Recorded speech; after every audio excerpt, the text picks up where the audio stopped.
both. He has been the head coach at Texas A&M for just 22 days. And this afternoon, his team goes head-to-head against this man, Lou Holtz, 41 years of age. His record at Arkansas is not too shoddy either. He has won 17 games and lost just 3. Holtz and Wilson match wits today. Their teams match talents on NCAA college football from Little Rock, Arkansas.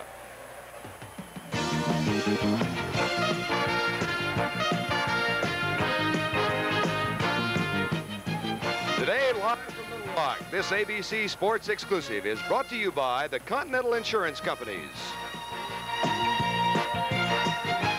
And by Tuborg Gold. When you go for beer, go for the gold. Tuborg Gold.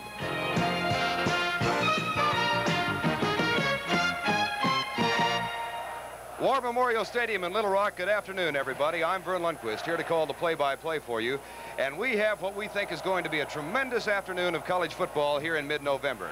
Arkansas and A&M to kick it off, and then immediately following our game and the scoreboard show, we've got a dandy out on the West Coast as USC and UCLA battle for the Pac-10 championship and the host spot in the Rose Bowl. So sit back and enjoy the afternoon. 2 great football games for you here in November.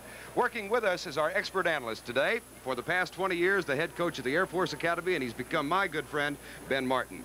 We have an interesting matchup with these two teams, both 6-2, and if they look in the mirror, they might say, hey, that's us. They look a lot alike, don't they, Ben? Very much alike, Verne. They're 4-2 in the conference. They both have scored a lot of points, averaging 28, only giving up about 13. Defensively, they're within a yard of each other, and personnel-wise, they say they're very evenly matched. They are both 6-2 this afternoon. They both won their first 4, were ranked in the top 10, lost 2 in a row, come back to win 2. And there is a bowl berth that is very much on the line here this afternoon. Oh, very much. That's an added incentive for both teams, because even if you lose this when they have only lost 3 up to date, and the bowl teams are looking at them, the Fiesta Bowl, very much interested in Arkansas, and I think Lou Holtz at about 6 o'clock tonight is going to have to make a tough decision. Won't really be too tough, because Phoenix is not all that shabby a place to play a bowl game. And, of course, if Texas A&M win, they've got a good chance at a bowl berth also. We'll be back to take a look at Texas A&M, their head coach, Tom Wilson, right after this message. At the outset of 1978, Texas A&M was recognized as one of the outstanding Wishbone offensive teams in the United States.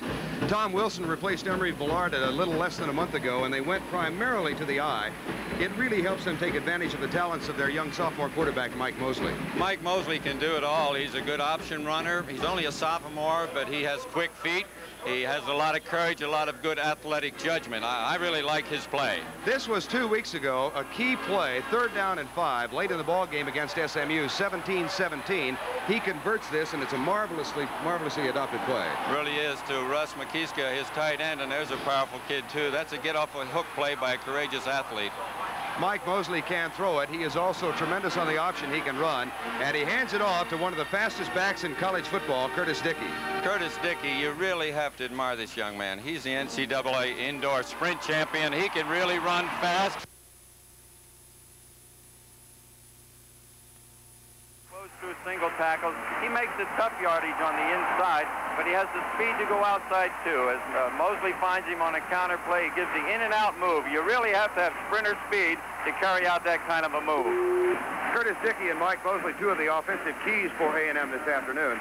Many college football teams around the country run a standard 5-2 defense. Texas A&M does not. They line up in a 4-3, and if you're going to do that, you better have some horses in that down line position. They've got 2 in Jacob Green and Eugene Sanders. Yeah, they call it the Pro 4-3, and you really have to be pro-size. Jacob Green and Eugene Sanders, both up there 250, 265. They do a great job of anchoring that 4-man front. If it should come down to a kicking situation this afternoon, and well, it might, one would feel that Texas A&M has the advantage there because they have a senior Tony Franklin, one of the outstanding place kickers in college football. He's fantastic, barefooted and all. He has great range and tremendous consistency, and he's very good under pressure. Once again, 2 weeks ago, 17-17 ball game, 55 seconds remaining, Texas A&M and SMU. Tony Franklin had already kicked one of 48 yards. Here he kicks one through from 27 to win the ball game. It was his 54th career field goal. He is the leader in all of college football, and he well may be a factor in this game this afternoon. I'm curious, Ben, if what difference it might make for Texas A&M having run the Wishbone at the start of the year and then switching to the I formation in midseason. Well, they used a little bit of the I formation, Verne, and so it's not a completely unfamiliar scene for them. The quarterbacks are used to handing off to the deep tailback. They're used to running the option. They will be throwing the ball a great deal more, though. We will take a look at Arkansas. It's a wrap-up of Texas A&M, their offense and defense. Back to take a look at the University of Arkansas. Their head coach, Lou Holtz, as college football today continues after this. The Arkansas Razorbacks under Lou Holtz run out of the veer offense. One thinks of that veer offense as primarily a running attack, but in Ron Calcagney, the quarterback, and Robert Farrell, a wide receiver, they've got a guy who can throw as well and a guy who can catch. Yes, so Ron Calcagney really suits Lou Holtz's style because he's the guy that added the passing finesse to the basic veer. And Ron Calcagney has a reputation gained very legitimately over the past couple of years of throwing deep with a great deal of accuracy. This was 1 year ago in College Station, Texas A&M against Arkansas. 1 minute and 41 seconds remaining. Calcagney to Robert Farrell, 58 yards, broke a 20-20 tie. Arkansas won it. They have the passing combination and one of the great runners in college football, Ben Cowens. Ben Cowens, what a fantastic runner. He's very strong, 190 pounders, a very explosive speed to run the corners on a plain pitch toss, breaks tackles, has good balance, really good balance, and he gets the extra yardage all on his own. He's a 1,000-yarder if there ever was one. I think he'll do it again this year. And you can see how strong he is straight ahead. Number 2-8, breaks tackles. He's going to break away. He's going to tear away. He's going to get into that end zone. Ben, I mentioned a while ago that most college football teams line up in a 5-2. The Razorbacks do just that.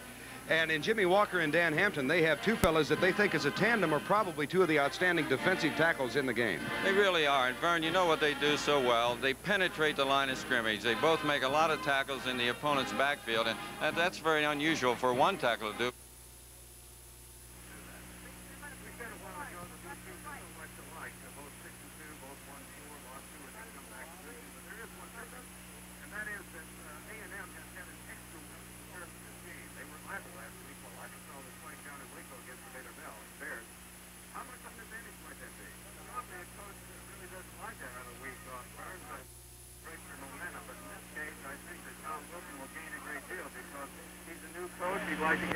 We're having some audio problems. We'll be remedying it in just a few moments. Stay tuned now for the football game. I think you'll see a real balanced attack coming out of A&M, whereas in the first half of the season they were primarily a rush-oriented football team. We think it's going to be an exciting game. We've got Arkansas and A&M coming up, followed by USC, UCLA. Back with the final on this one.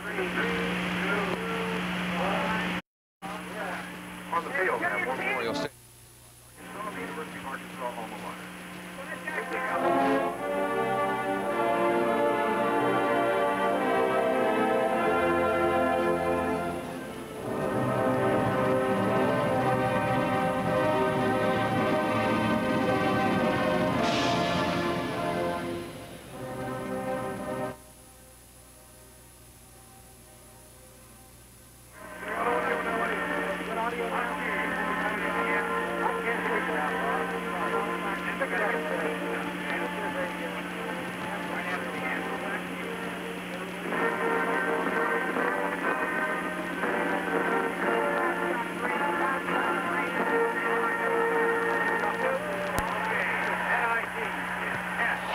Arkansas, Texas A&M, a brilliant mid-November afternoon.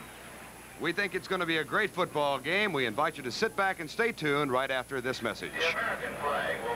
42, Saturday at 10:30.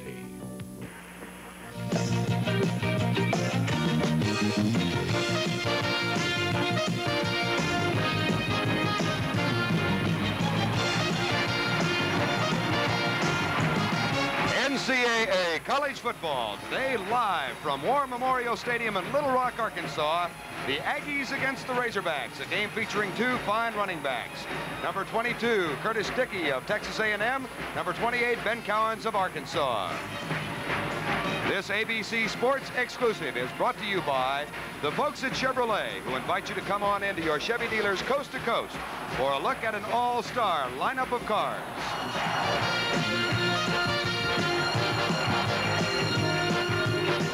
And by Texaco, who also brings you quality automotive products you can trust.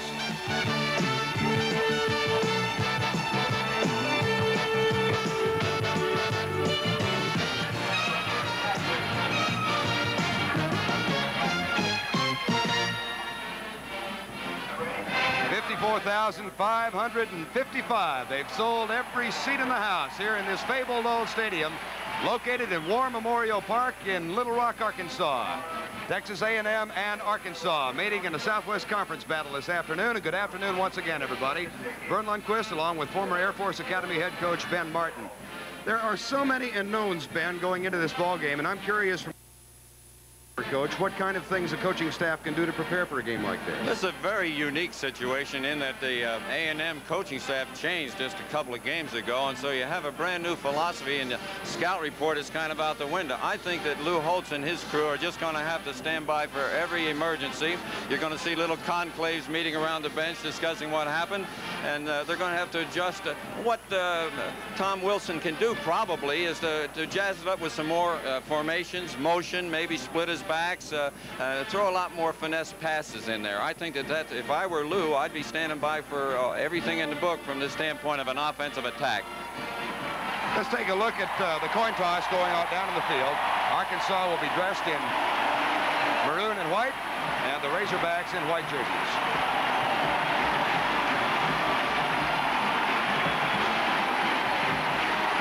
Bowl scouts from across the country are among those here as the Razorbacks come on the field.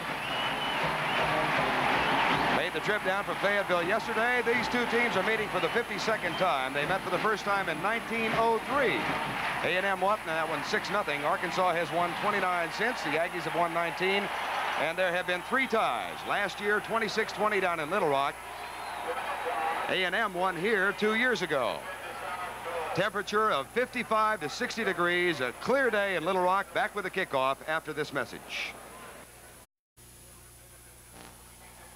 We mentioned at the outset that there was great similarity in these two ball clubs, and Ben Martin, there you get an idea with the offensive comparison. Well, I think that it'll get closer and closer to being equal because they're out of the wishbone as a basic attack, and that's what the yards rushing advantage goes to the Aggies. And the defensive comparison quite similar also. See the yards passing given up, the yards rushing, the total offense, and the points against. Boy, I tell you, remarkably alike. They really are, and this is going to be a great football game.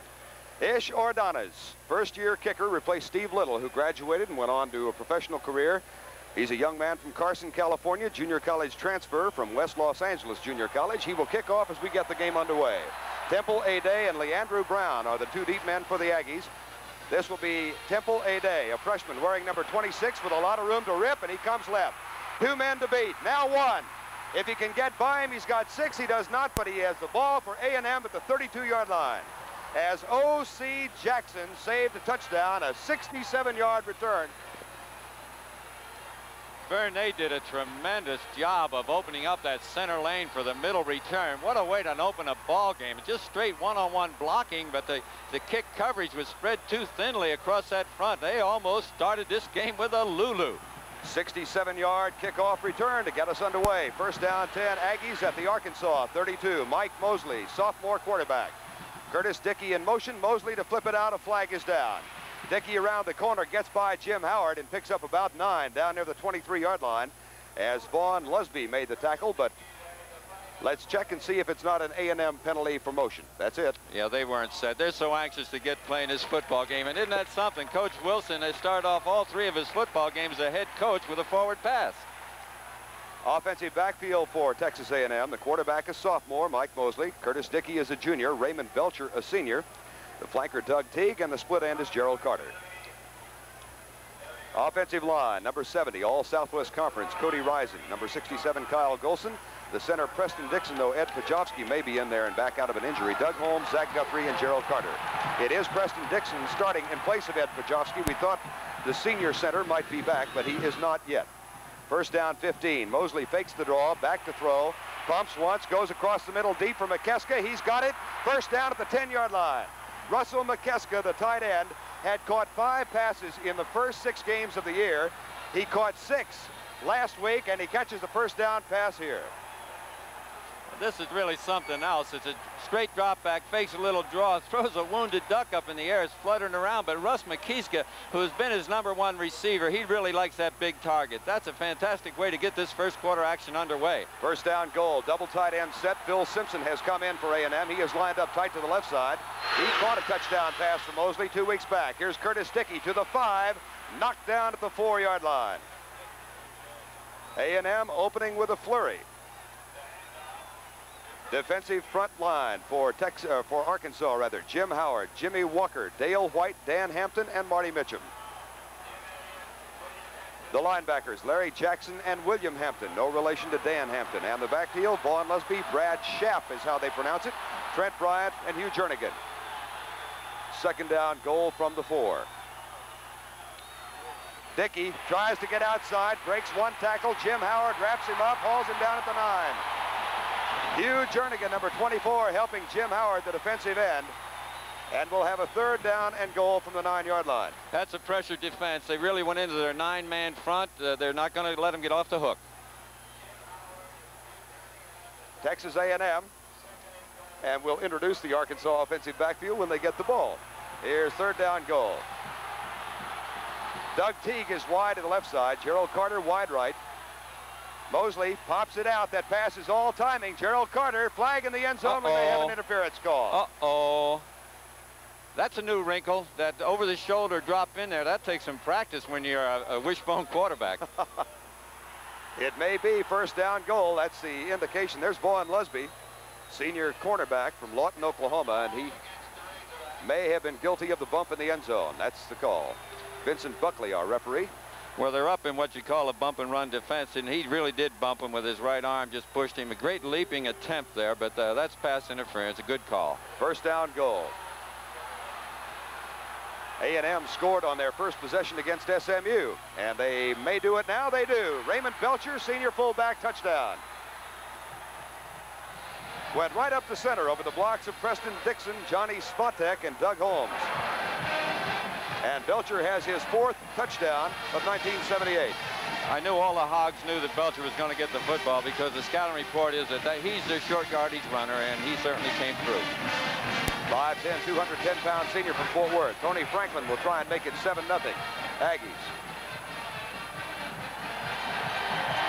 Franklin authors the extra point, and Texas A&M has gone out in front. We'll look at the touchdown from another angle. They're in their power set, 2 tight ends, I formation behind them, and this is a play that was expected. The unexpected thing was that they spaced them wide on the goal line, and the defense went with the spacing, and they created an opening before they even hiked the ball.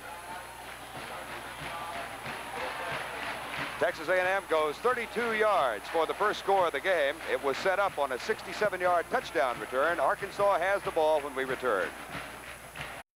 Officially a 33-yard drive. 4 plays, took just about 2 minutes. And the Aggies are out on top 7-0. Tony Franklin will kick off. He ordinarily plants it about 5 yards deep. Hiram Wright is the middleman of the 3 deep with James Talbert and Gary Woods. Thomas Brown, the usual kickoff return man for Arkansas, is out with a bruised shoulder. This one is short. It's Gary Woods fumbling at the 5. Gary Woods to the 10. And down at the 15-yard line. Tackle is made by Lynn Maumer, number 95, freshman linebacker for the Aggies. Gary Woods gets it out to the 15, so Arkansas has it 85 yards away from tying it up. Offensive backfield, Ron Cagney, the senior quarterback. Ben Cowens, number 28, Jerry Eckwood. Gary Stiggers at wide receiver along with Robert Farrell. First down 10, Cal Cagney has him at the Arkansas 15-yard line. Razorbacks trailed by 7. He'll throw. Goes deep. Gary Stiggers overthrown by some 6 yards at midfield. Stiggers was being defensed by Dan Davis, number 21. There's Gary Stiggers, a sophomore from Fort Worth, Texas. And Ron Cagney.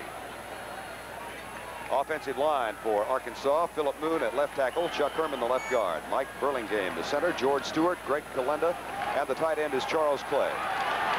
Second down 10 with 12:59 remaining first quarter. Cal Cagney to throw for the second time. Good protection. Now pressured, pops it over the middle to Jerry Eckwood, the leading pass receiver for Arkansas. That is his 12th catch of the year, and he gets it up to the 21-yard line before Doug Carr, number 93, and Elroy Steen, number 23, make the stop. Strictly an outlet pass, Verne. There's Elroy Steen, the cornerback. Defensive line for A&M, Jacob Green at left end, Eugene Sanders, the left tackle, Gary Milligan at right tackle, and James Zachary, the right end. Linebackers Floyd Randall, Doug Carr, and Mike Little. And we'll have the defensive backfield in just a second. Third down, 3. Cal Cagney on the roll. It gets a good block around the end. Lets it go overthrown. Intended for Robert Farrell at the 34-yard line. Cal Cagney high and too far. And the Razorbacks will be forced to punt. That's a little new wrinkle in there, Verne, a little bootleg action, which the Hawks had not shown heretofore. And they had him fooled. He had a receiver open, but he overthrew it. Bruce Leahy is the sophomore punter from St. Louis for Arkansas. He again replacing Steve Little. And there's Adger Armstrong, who is in a spot ordinarily occupied by Darrell Smith as the kick return man for A&M, but Smith is out with a bruised thigh. Nice kick by Leahy. Adger Armstrong at the 40, 30, 35, 36. And the Aggies have the ball for the second time this afternoon. A 48-yard punt by Arkansas's Bruce Leahy. Adger Armstrong got 6 on the return. A&M has the ball at their own 37. That young man with the headphones on is R.C. Slocum, linebacker coach at Texas A&M, talking with his defensive unit as they get a rest. And there's Mike Mosley, sophomore quarterback, as the Aggie offense about to get cranked up for the second time here in the first quarter. Number 70 all-conference offensive tackle Cody Risen, a big hunk, 6'7", 262. Not bad size. They run over him a little bit. First down 10. Inside give goes to Curtis Dickey. Jumps over a tackle and is knocked down at the 43-yard line. This program is being brought to you as a special exclusive of ABC Sports. Now let's pause 5 seconds to allow our local stations to identify themselves. The SAT San Antonio, this is 12. Gain of 7 for Curtis Dickey.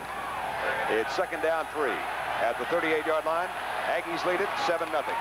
11:35 to go first quarter. In the I formation again, the pitch out, power pitch, left side, right side. Dickey has a first down 10 up near midfield at the 48-yard line. Tackle made by Brad Schapp, number 40, a senior free safety from Carlisle, Arkansas. There's Dickey on the season. And look at the average, Ben. You think 4.5 is about an excellent average for a running back, right? That's fantastic, and he makes it in every way, around the end, off tackle, and straight ahead. Finished second last spring in the 100-meter NCAA run to Clancy Edwards of UCLA. Won the Southwest Conference Championship. Mosley back to throw. Being pressured, knocked down. Tackle is made by Dan Hampton, 6'5", 242-pound senior from Jacksonville, Arkansas.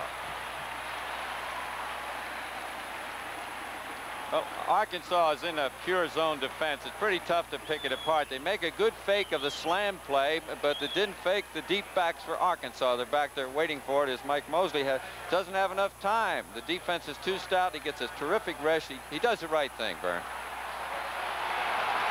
Last year, Dan Hampton had 11 unassisted tackles against A&M. And he's got his first one this afternoon. Quarterback draw, Mosley, nobody fooled. Dan Hampton stayed home and made the stop with help from Dale White, numbers 86 and 87. Hampton back-to-back defensive standout plays.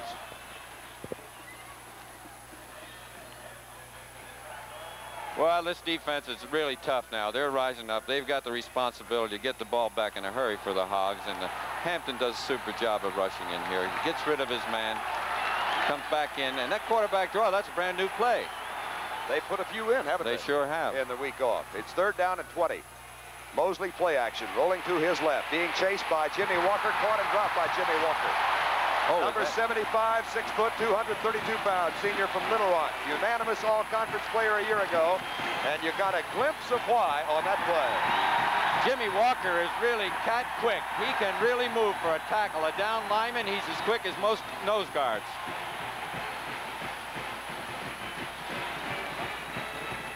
That's a little, what we call a waggle action. It's kind of a semi-bootleg, and here he comes, Jimmy Walker. David Appleby on the punt. Goes deep. Vaughn Lusby will let it bounce. It goes to the 25 and is down at the 20-yard line. 21 may be the official spot. There's David Appleby. A 44-yard kick by the Aggies senior punter from Dallas. We've got 9:19 remaining, and Arkansas has the ball at their own 21-yard line. The Goodyear Tiempo is the all-season radio proved last year. Goodyear's Tiempo was the steel-belted snow tire that got Paul Benbenick through last winter. I drove in a lot of storms last year with my Tiempos and didn't have any problems. Tiempo was a rain tire for Marilyn Tooley. I did a lot of city driving in the rain, and there wasn't any skidding with my Tiempos. Tiempo is the snow tire, rain tire, sun tire, the one tire that does it all. Goodyear's Tiempo, one tire you can drive with confidence all year. When you break horses for a living and you do it wrong, they can break you first. But when you do it right, you can turn a terrified animal into a horse a man can count on. And now comes Miller time. Time to head for the best tasting beer you can find. Miller High Life. If you've got the time, if you've got the time, we've got the beer, Miller Beer. Next, the classic college showdown. Number 5, USC battles UCLA for a Rose Bowl berth, plus other games. Check local listings for NCAA excitement next.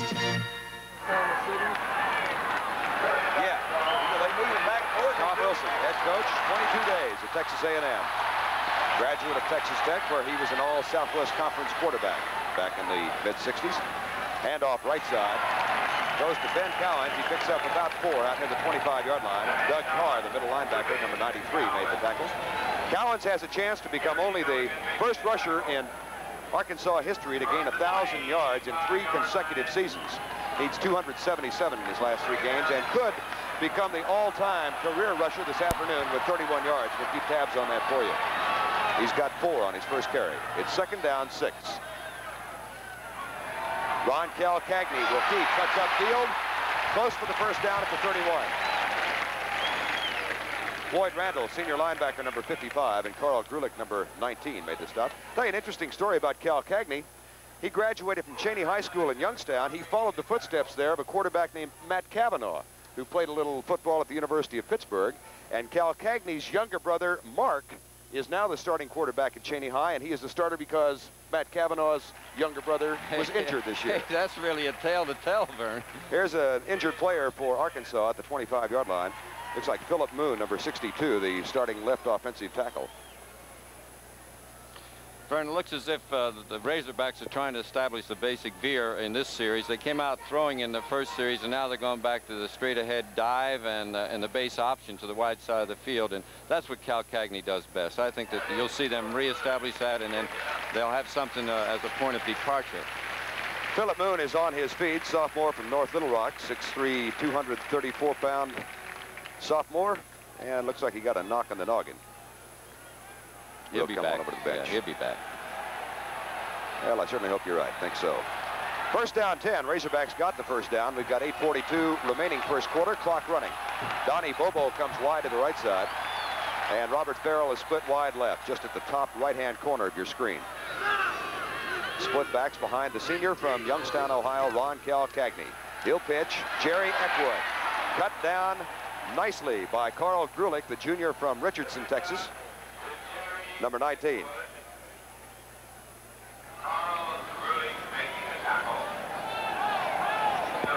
There's Carl Grulich, all Southwest Conference last year as a sophomore.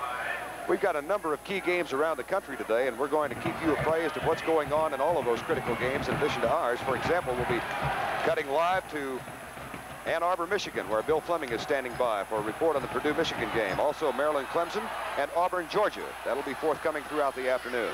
Roland Sales in the backfield, the counter lead option. Pitch out to Roland Sales. The star of the Orange Bowl around the corner, down at the 39. Carl Grulich made the tackle. What a story, Roland Sales. Last year was a backup, but there were 4 suspended players as Arkansas went to the Orange Bowl. He gained 205 yards against Oklahoma. It's the counter lead option. They just try to freeze the linebackers a little bit because A&M linebackers really do pursue quickly. It gives them a slight advantage for Sales to turn the corner and make pretty good yardage. At the 40-yard line, 3rd down and 2, double tight end offense for the Razorbacks now. They trail 7-0 with 7:15 to go first quarter. Right side, Sales. Don't think he got it. Nothing doing. The door is closed. That's what they call a power attack out of the veer. They really base block it, and you really have to have a big, strong back to get in there against that Aggie defense. Well, that was strength against strength because the right side of the Arkansas offensive line, perhaps its best, and the left side of the Aggie defensive line, its best. And that time, A&M prevailed. 4th down, and Bruce Leahy, who kicked one 48 yards, is on to kick for the 2nd time. Adger Armstrong is deep. Mike Little with a bit of pressure. And a nice kick by Leahy. Armstrong, no fair catch. Maybe he should have. Oh, I wish he had called it, he said. Oh, that's smart. Ernie Carruthers made the tackle, the 45-yard kick, and zip on the return. Boy, they were right on top of him. He might have been well advised to signal for a fair catch, but really, good punt returners just hate to make a fair catch. They'd rather take their chances.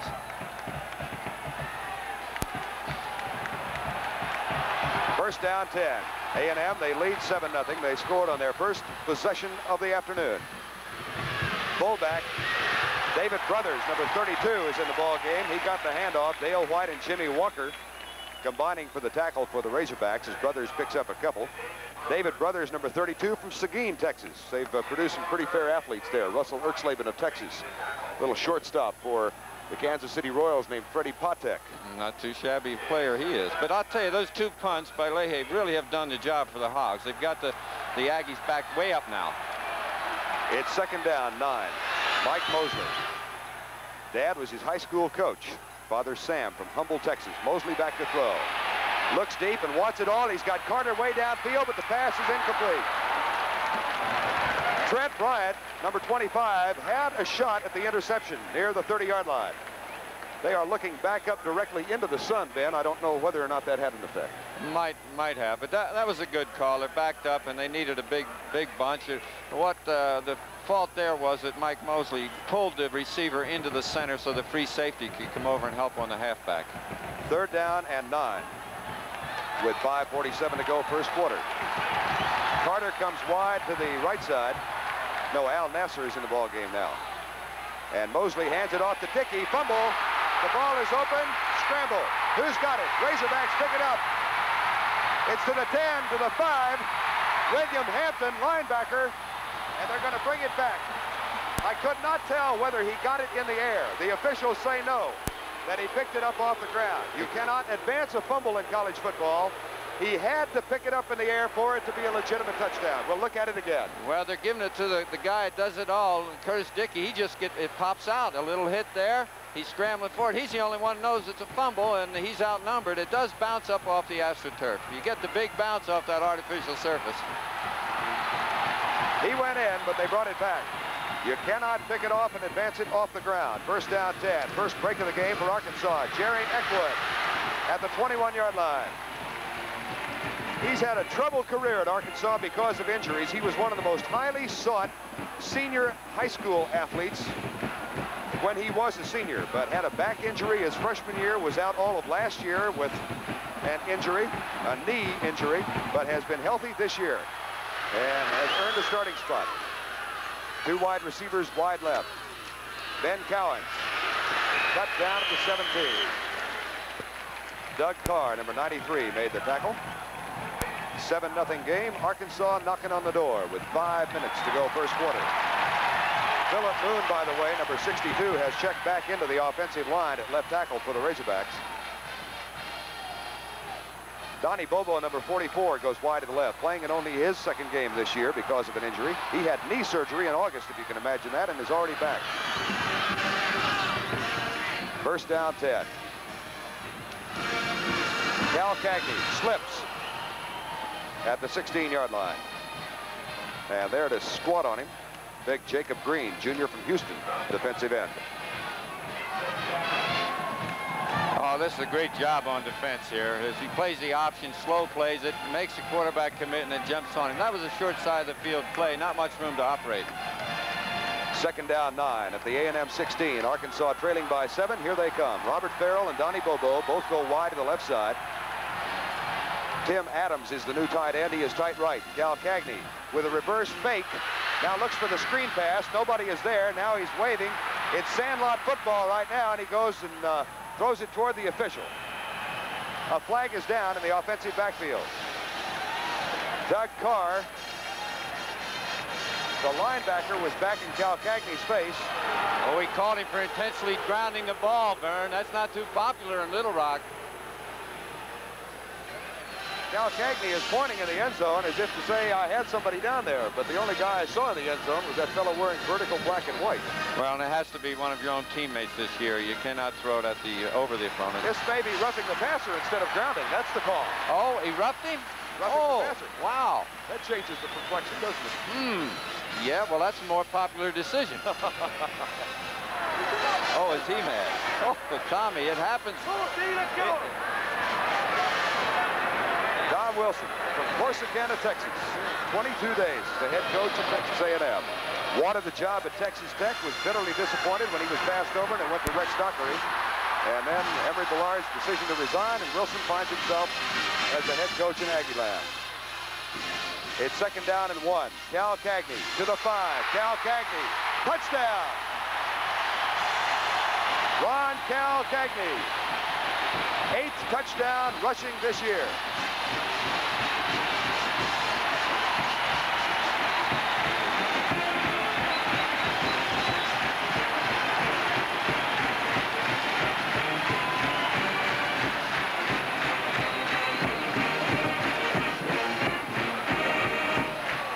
Ish Ordonez will try and tie it up with 3:59 to go first quarter. He's done it. We are tied at 7.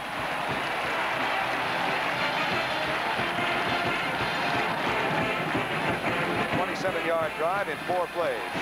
2 turnovers or 2 errors that really hurt the Aggies as we run the base lead option left. And near the goal line, Cal Cagney's been trained to keep the ball unless absolutely denied. And he really shows some athletic judgment and some good quickness to make the touchdown, tie this ball game up.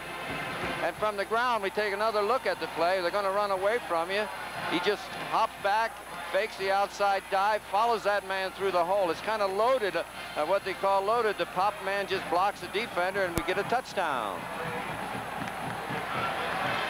So a 67-yard kickoff return led to the A&M touchdown. A fumble recovery at the 27 leads to an Arkansas score, 7-7. And Ish Ordonez, sophomore from Carson, California, 5'7", 160-pounder, who was born in Mexico City, but has lived in the States most of his life. There's Temple Ade, the freshman from Arlington, Texas, in the mid-cities between Dallas and Fort Worth, who had a 67-yard pop on the opening kickoff. This time, he will go down to one knee, touchback. Aggies get the ball at the 20.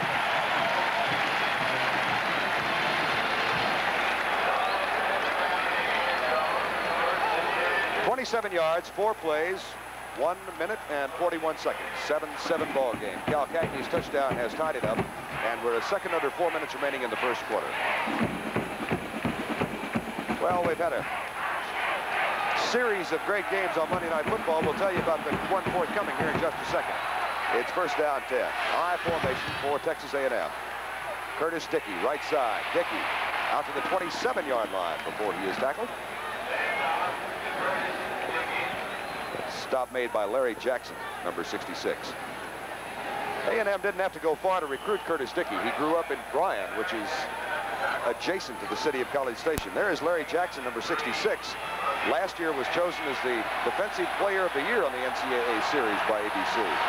It's 2nd down 3. Again the I.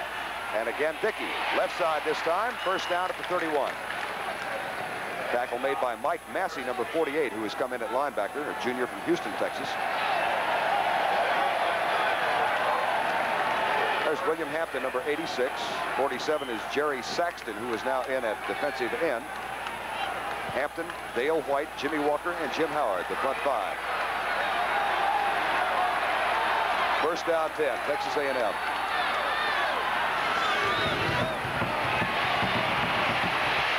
Mosley keeps, pays the price. Got 2 at the 32-yard line. Larry Jackson made the stop.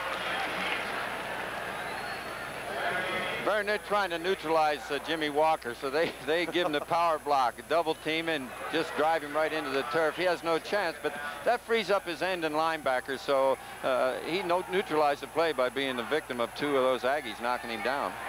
2nd down 8. 7-7 game, 2:41 to go. Verne Lundquist and Ben Martin in Little Rock, Arkansas. Dickey comes left, looks for a block from Ray Belcher, doesn't get much of one. He is cut down at the 34-yard line. That time Larry Jackson and Jim Howard got in there to make the stop. for the Razorbacks. 54,555, including some youngsters who are dressed in the appropriate colors. There's Curtis Dickey. 37 yards. That gives him 838 for the year. Has not had a 1,000-yard season yet for Texas A&M. His sophomore year, 726, and last year, 801. Or 978, I beg your pardon. Third down play action, rushes on. Mosley gets out of it. Lets it go right side, incomplete. Flag is down at the 45-yard line. Jim Howard had the pressure on Mike Mosley. He got away from that. There is a flag upfield at the 45. I think the pass receiver pushed off to make his comeback out move, and the official was standing right there watching him. You may not push off. And you know the thing about that too, Verne, that's a penalty plus a loss of down. Texas A&M sideline. R.C. Slocum, the linebacker coach. Yeah, there's the loss of down. Boy, that as a coach, that really smarts when you get the penalty and you lose the down too. Make you want to cuss the officials a little? No, you just reflect on your choice of profession. Or cuss the players a little, huh? How you do that? I've only got a 2-year contract. Watch the block. The pressure's coming. David Appleby is on the punt. Here they come. Uh-oh. They got him. Uh-oh. Vaughn Lusby, fair catch, but wipe it out. There's going to be a roughing the punter call here. And Appleby is still down.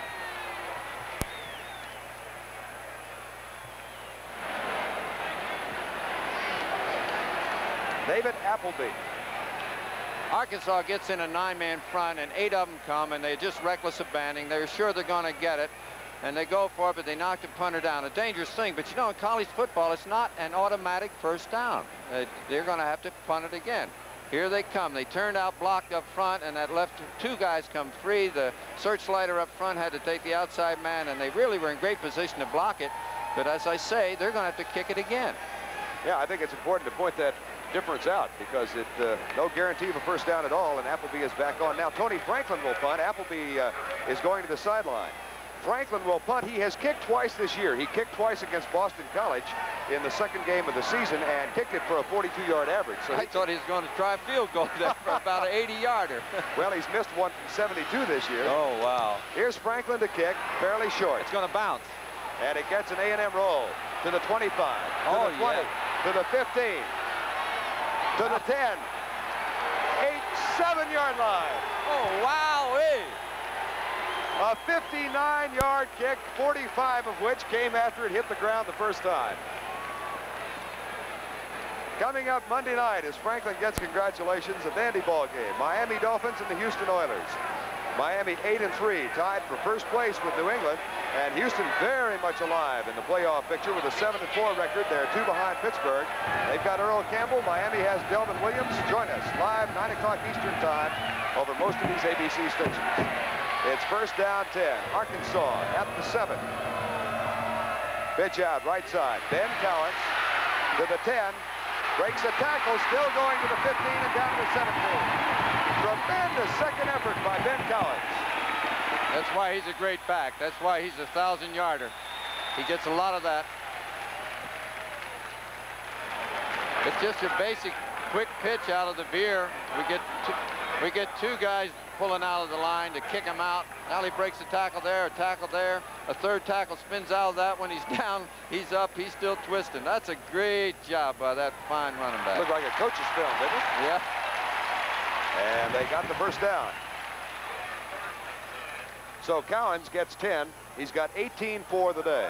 And the countdown continues. He needs 13 more to become the all-time leading rusher in the history of Arkansas football. Bobby Duckworth has come in with Gary Stiggers at wide receiver. They are both wide to the left side. First down 10. 7-7 ball game. Jerry Eckwood hit up high by Doug Carr, the middle linebacker, and knocked off his feet at the 20-yard line. James Zachary, number 48, also helped on the tackle. Now Robert Farrow, there's a look at the A&M defense. Number 19, Carl Grulich. 61 is Mike Little, the only freshman starting this afternoon. He's a freshman linebacker, was a redshirt last year. 16, Kenneth Taylor, the strong safety. And 77, Jacob Green, left end. It's second down 8 with 37 seconds to go. First quarter, 7-7 game. Cal Cagney, quick pop over the middle, caught and complete. Robert Farrell, the wide receiver. His 10th catch of the year. And it's good for a first down 10, Arkansas at their own 29-yard line. The tackle made by Elroy Steen. Cal Cagney did a super job of looking off the linebackers. He looked sharply to his right, planted, pivoted, and hit Farrell on the slant end pattern. First down 10, Arkansas at the 29-yard line.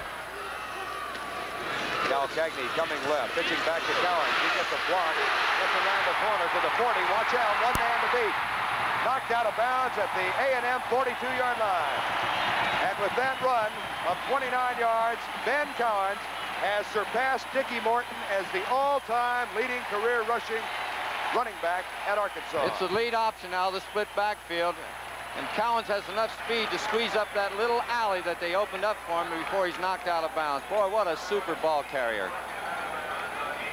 Out of bounds, killing the clock with 8 seconds remaining, first quarter. Here come the Hogs trying to break a 7-7 game. Roland Sales is in the ball game now, number 21 with Jerry Eckwood. The handoff, Eckwood left side, spins and drives for 5. Knifing inside the 40 to the 37.5-yard line. Eugene Sanders, number 96 for the stop. Mentioned a while ago that he was highly recruited as a senior. You want to know why? His senior year, he gained 2,616 yards. That's in 1 year. We have finished one on a gorgeous afternoon in Little Rock, Arkansas. We have a 7-7 ball game. A&M in Arkansas, quarter number 2 in just a moment. As we get well underway with quarter number 2, Cal Cagney has been over to the sideline to chat with Lou Holtz. And the Razorbacks have a second down and 6 at the A&M 37-yard line. Verne Lundquist, Ben Martin, Texas A&M and Arkansas from War Memorial Stadium in Little Rock. Option play. Fumble. Sales has it. Loses a couple of yards back to the 39-yard line. Eddie Heath, number 58, was in to make the tackle. There have been some changes offensively for the Razorbacks now. Jerry Sullivan has come in at right guard and Bert Locke at left tackle. And we'll look again at the miscue in the offensive backfield. This is why a lot of coaches call the Veer offense a high-risk one, because you make a lot of blind pitch outs. And when you have a speedster chasing out there for the pitch out, you better lead him. Third down, 8, Cal Cagney to put it up. Across the middle, deep, nice catch. Robert Farrell, first down, 25-yard line. He used every inch of his 6-foot, 5-inch frame. It's fantastic skill in delivering ball at the right target. That's indefensible right there. I mean, no one could stop that one. Robert Farrell did a super job. Intense. His eyes were really on that football. Cal Cagney now 3 out of 5 for 31 yards. It's first down 10. Razorbacks draw play. Ben Cowens in jail. And Jacob Green had the key to the door, wouldn't let him out.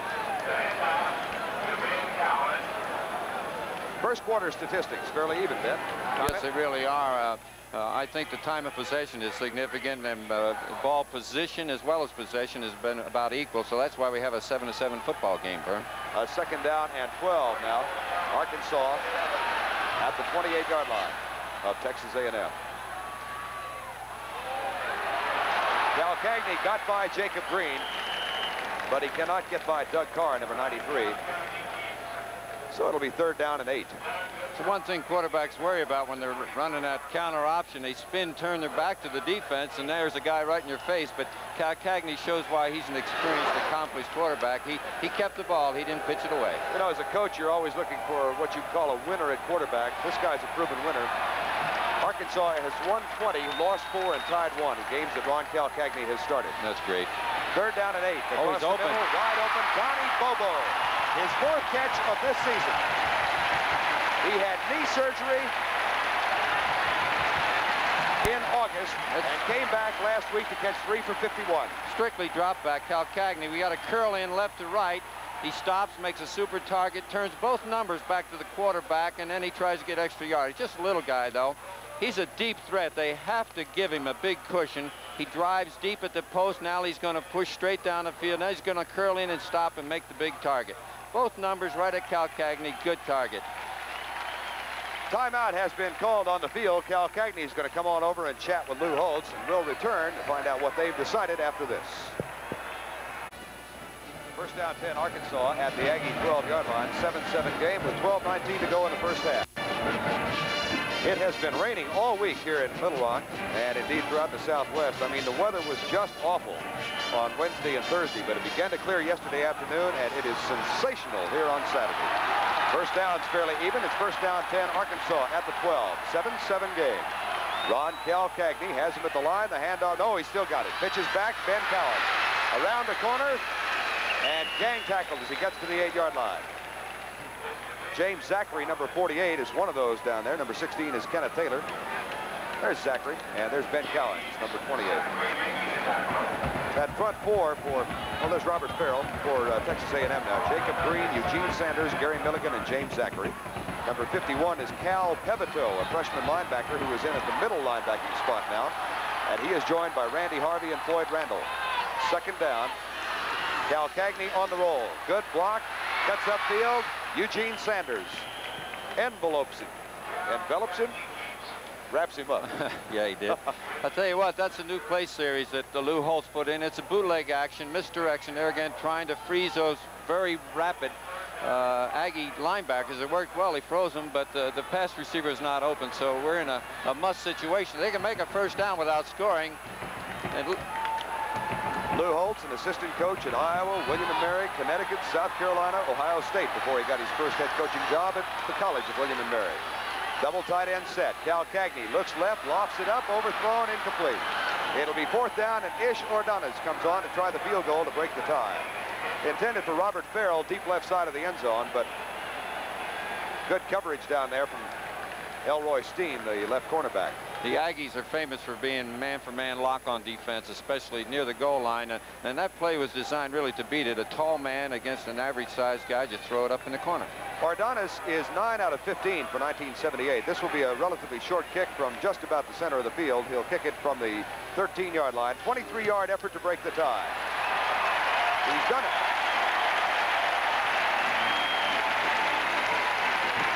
The 23-yard field goal by that youngster, Ish Ordonez, has given Arkansas a 10-7 lead with 10:55 to go first half. His name is Ismail, but he says, call me Ish. Ish Ordonez.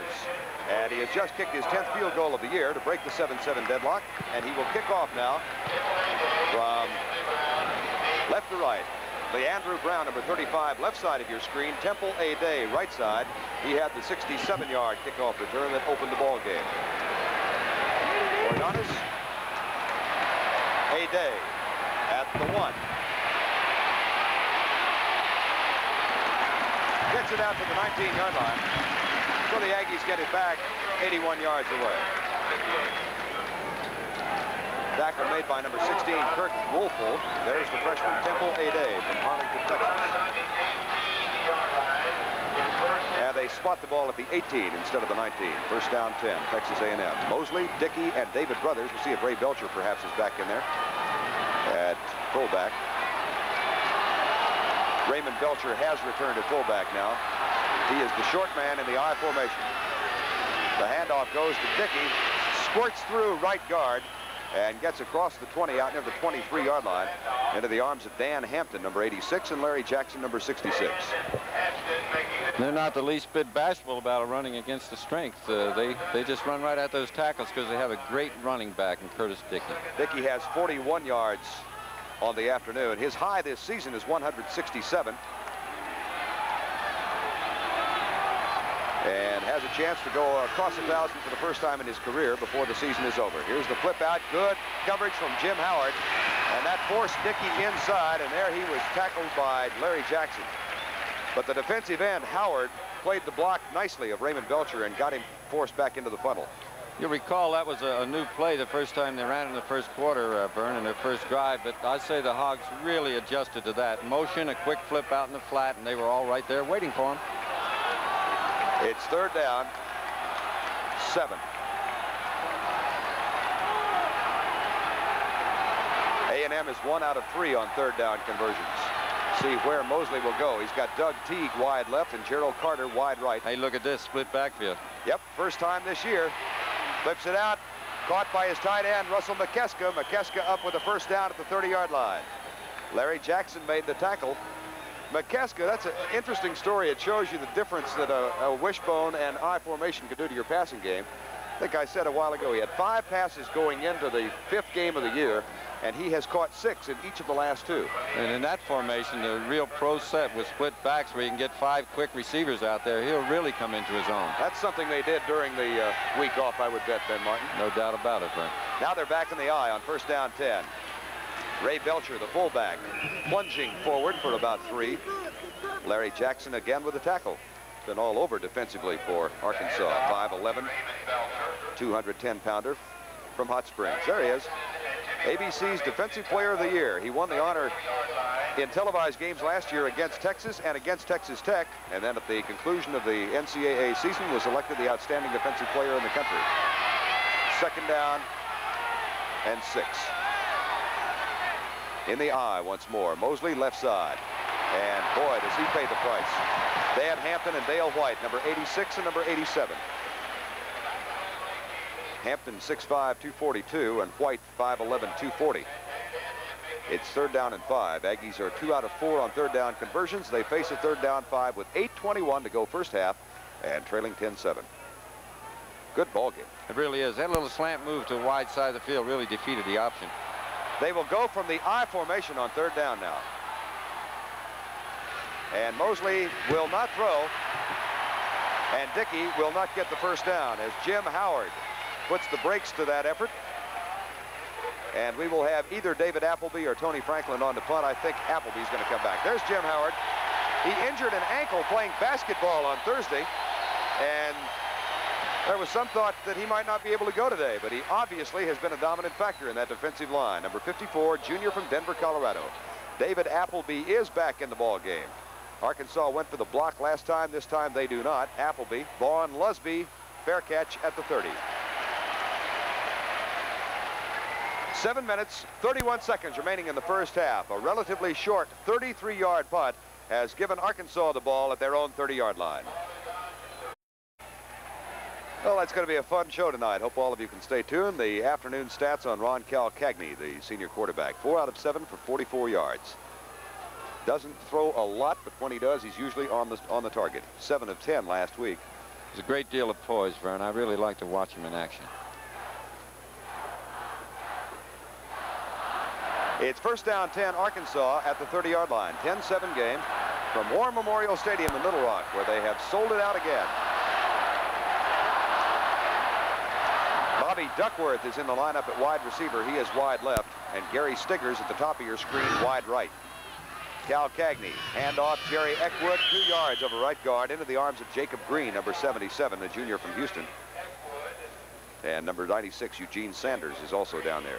Sanders was a starter at defensive end for the first 2 years at Texas A&M, and they moved him to the tackle spot this year.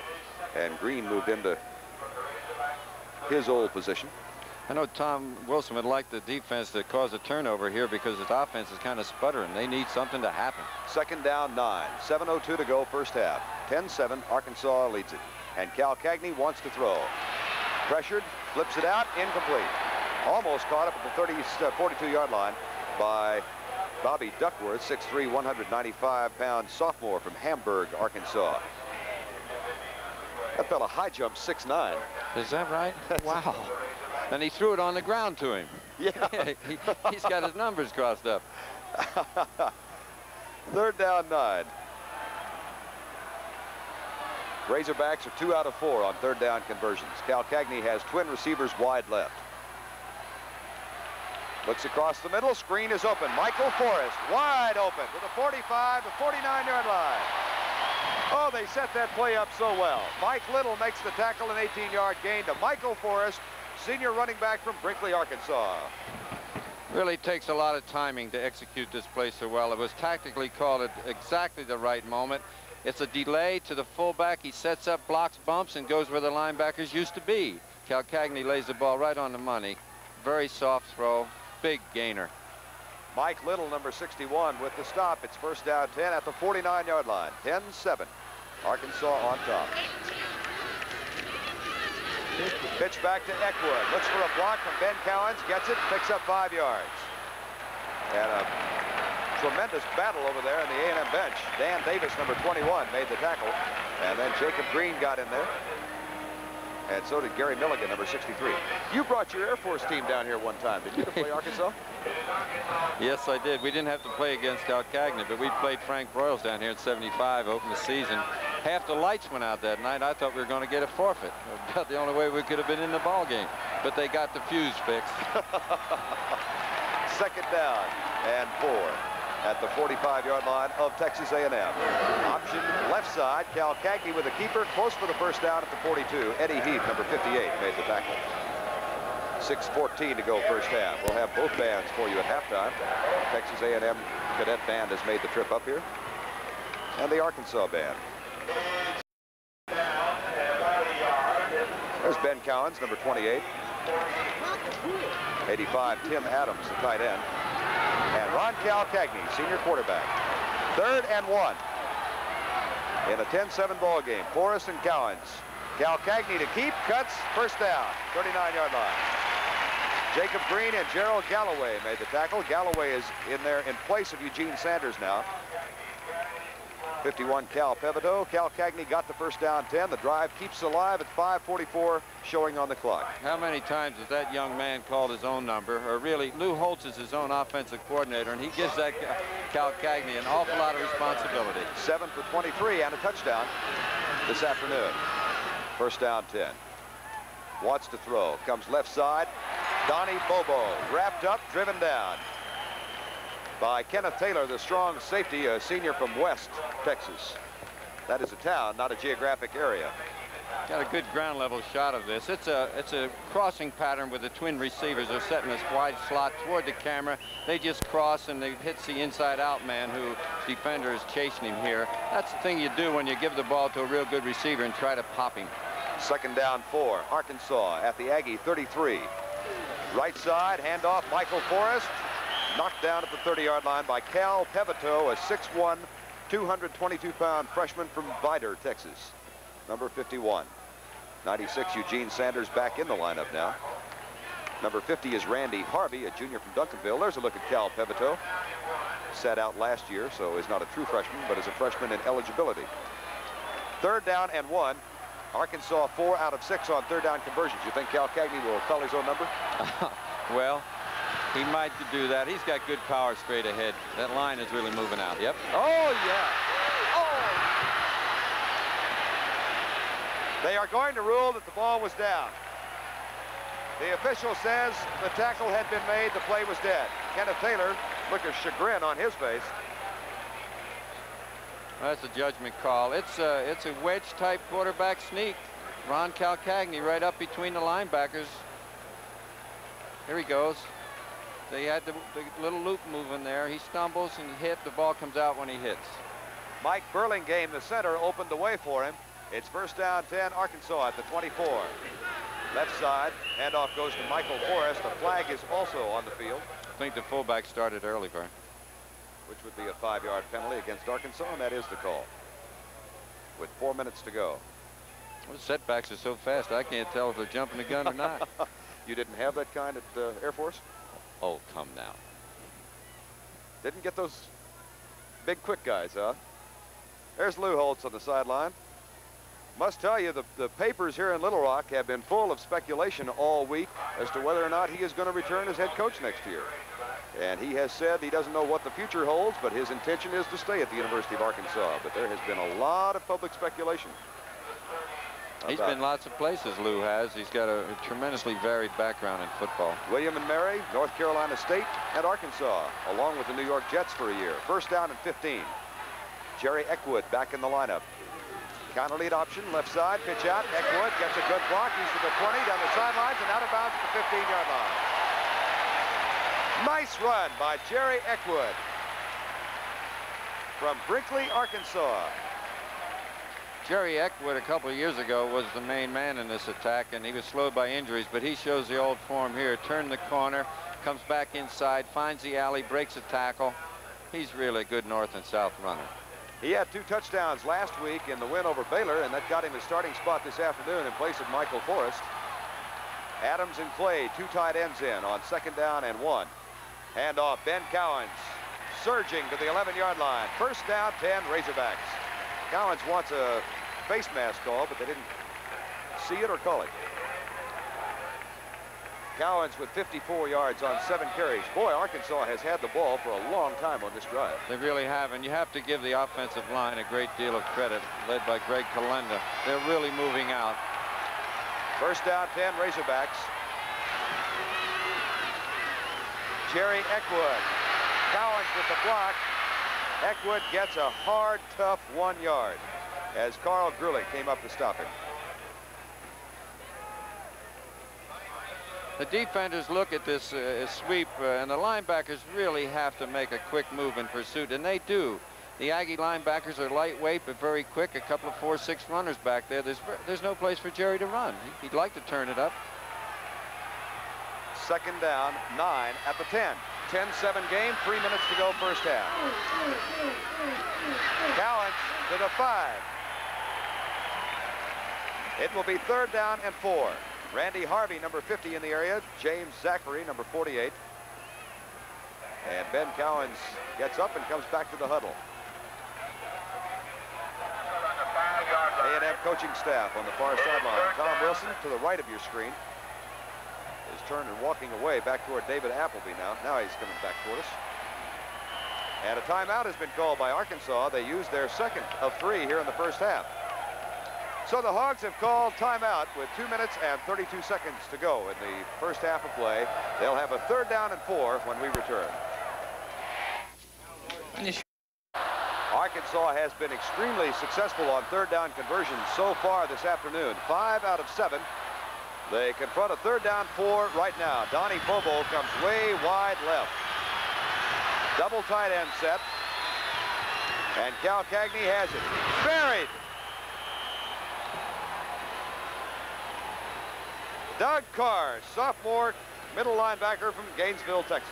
This is really a pressure defense, making something happen because it means so much to avoid a touchdown here, and they get great penetration on Cal Cagney. He's going to run the option left. If they get a field goal, one thing, but if they go ahead by a touchdown, it really makes a big difference at halftime, Verne. Ish Ordonis is on to try the field goal, 15th play of the current drive. He'll kick this one from the 15-yard line, a 25-yard effort. And he got it. Ordonis' 2nd field goal of the afternoon, and the Razorback faithful love it.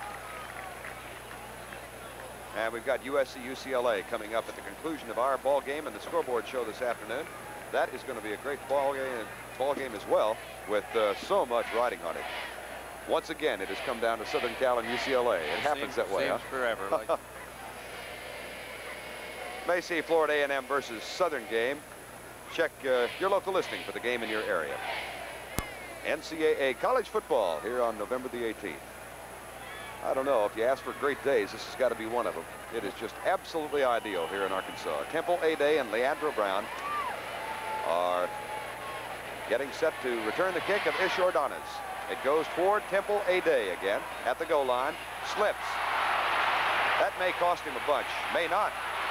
Nice return. He gets it out to the 22. Ernie Carruthers again with a tackle. And we'll look at it again. Well, he's got a little sun in his eyes. It's a little insecure in the ball handling here. And then he slips, trying to regain his balance. If he touches down, that's really a traumatic experience. He'd be on his own 1-inch line. But as a good athlete, he regains his balance and gets positive yardage straight ahead. Mike Mosley can throw the ball, I promise you. He'll be putting it up right now with 1:47 to go. Fakes the handoff, goes back to throw, throws deep for McKeska. What a catch by Russell McKeska, the tight end. There is also a flag down at the 32-yard line on the far sideline. That Russ McKeska, he is a great target, and he feels like a liberated person now that they're going to the passing game. Pass interference against the Razorbacks will be declined, and we'll look at it again. It's a little waggle play, a little misdirection in the backfield. Good ball handling by Mosley. He rolls left. This is a tough throw. He has to plant, get his platform around. He delivers it to the big guy. super target. Great catch by Russ McKeska. 3 for 58 this afternoon. 6 last time they played against SMU. And 6 in the previous game against Rice. He's on a streak. Here's Mosley with the roll. He's in trouble. But he has a great capacity for getting out of it. Clips it short, incomplete. Dickey dropped the ball. 2 weeks ago in that televised game that some of you saw, in the Southwest particularly, Mosley time and time again would get in trouble but break that containment, roll out and find McKeska. We'll look at it again. Well, the book on Mike Mosley is he is very fast. He used to be a running back. He has great speed, sprinter speed as a matter of fact. He scrambles and they can't anticipate his speed. And Curtis Dickey can't anticipate he's going to throw him the football. Second down. Handoff Dickey. Right side. 5 yards. Gets it up near the 47-yard line with 1:24 to go in the first half. It will be 3rd down and 6. And the Aggies are 2 out of 5 on 3rd down conversions. Curtis Dickey, 60-meter indoor sprint champion NCAA last year. Grew up in Bryan, Texas, and went across the city line to College Station for his kids. Timeout. Mosley wants to talk it over with Tom Wilson on the far side. He saw a man-for-man defense. He didn't like that one. So, kills the clock with 57 seconds remaining. Coming up tonight, 7 o'clock Central Time, 8 o'clock Pacific. Fun show. Battle of the Network Stars. Gabe Kaplan will captain the ABC crew. McLean Stevenson, the captain of the CBS bunch. And Robert Conrad will be the captain of the NBC Stars. It's Battle of the Network Stars 78 tonight at 7 o'clock Central, 8 o'clock Pacific. A lot of work went into the preparation of that program, and it's going to be a lot of fun. Hope all of you can stay home and watch it tonight. I'd like to have that Robert Conrad as my middle linebacker, you know, if he were just a little bit bigger. He's really a competitor. It's 3rd down and 5, Texas A&M. Verne Lundquist and Ben Martin. There's Mike Mosley and Tom Wilson. Mosley, the high school hurdles champion. Ran the low hurdles for Humble High School and is also on the varsity track team at Texas A&M. 6'2", 180-pound sophomore. Mentioned his throwing arm. He had 191 yards in the air. There's Tom Wilson. Slot left motion. I think they're going to use slot left motion. Slot left motion. Yeah, I believe he will. See, he comes out in the slot left. We got that so far. Now he's going to motion to the wide side of the field if they're going to follow his... Oh, there they go. By golly, slot left motion, Ben. Fake the draw. They get it off to Dickey. And he's caught short. It'll be 4th down with 50 seconds to go. Dale White, number 87, was there to close the door on the running effort of Curtis Dickey. And Dickey is hobbling a bit as he heads toward the bench. There's Dale White, number 87. Did not play last week because of a knee injury, but is back in the starting lineup at nose guard this afternoon. David Appleby comes on to punt with 25 seconds remaining in the half and the clock running. Getting close to a delay situation, Verne. And Arkansas is looking for the fake. 16 seconds. There's the delay call. They will walk off 5, and Appleby will kick it from back near his 30-yard line. Vincent Buckley, our referee this afternoon. Delay of game, Texas A&M. 13-7, Arkansas leads it. Touchdown run from Ron Cal Cagney that tied it up 7-7 after the Hogs had fallen behind A&M. And there is a look at Dale Sutherland, who does not think there's going to be a punt. He's only 10 yards back. There will be one, though. Appleby, left side. At the 20, at the 10, well, now to the 11. 46-yard punt by David Appleby. And that'll do it for halftime. We've got 2 seconds remaining, and they'll have time for one play, I guess.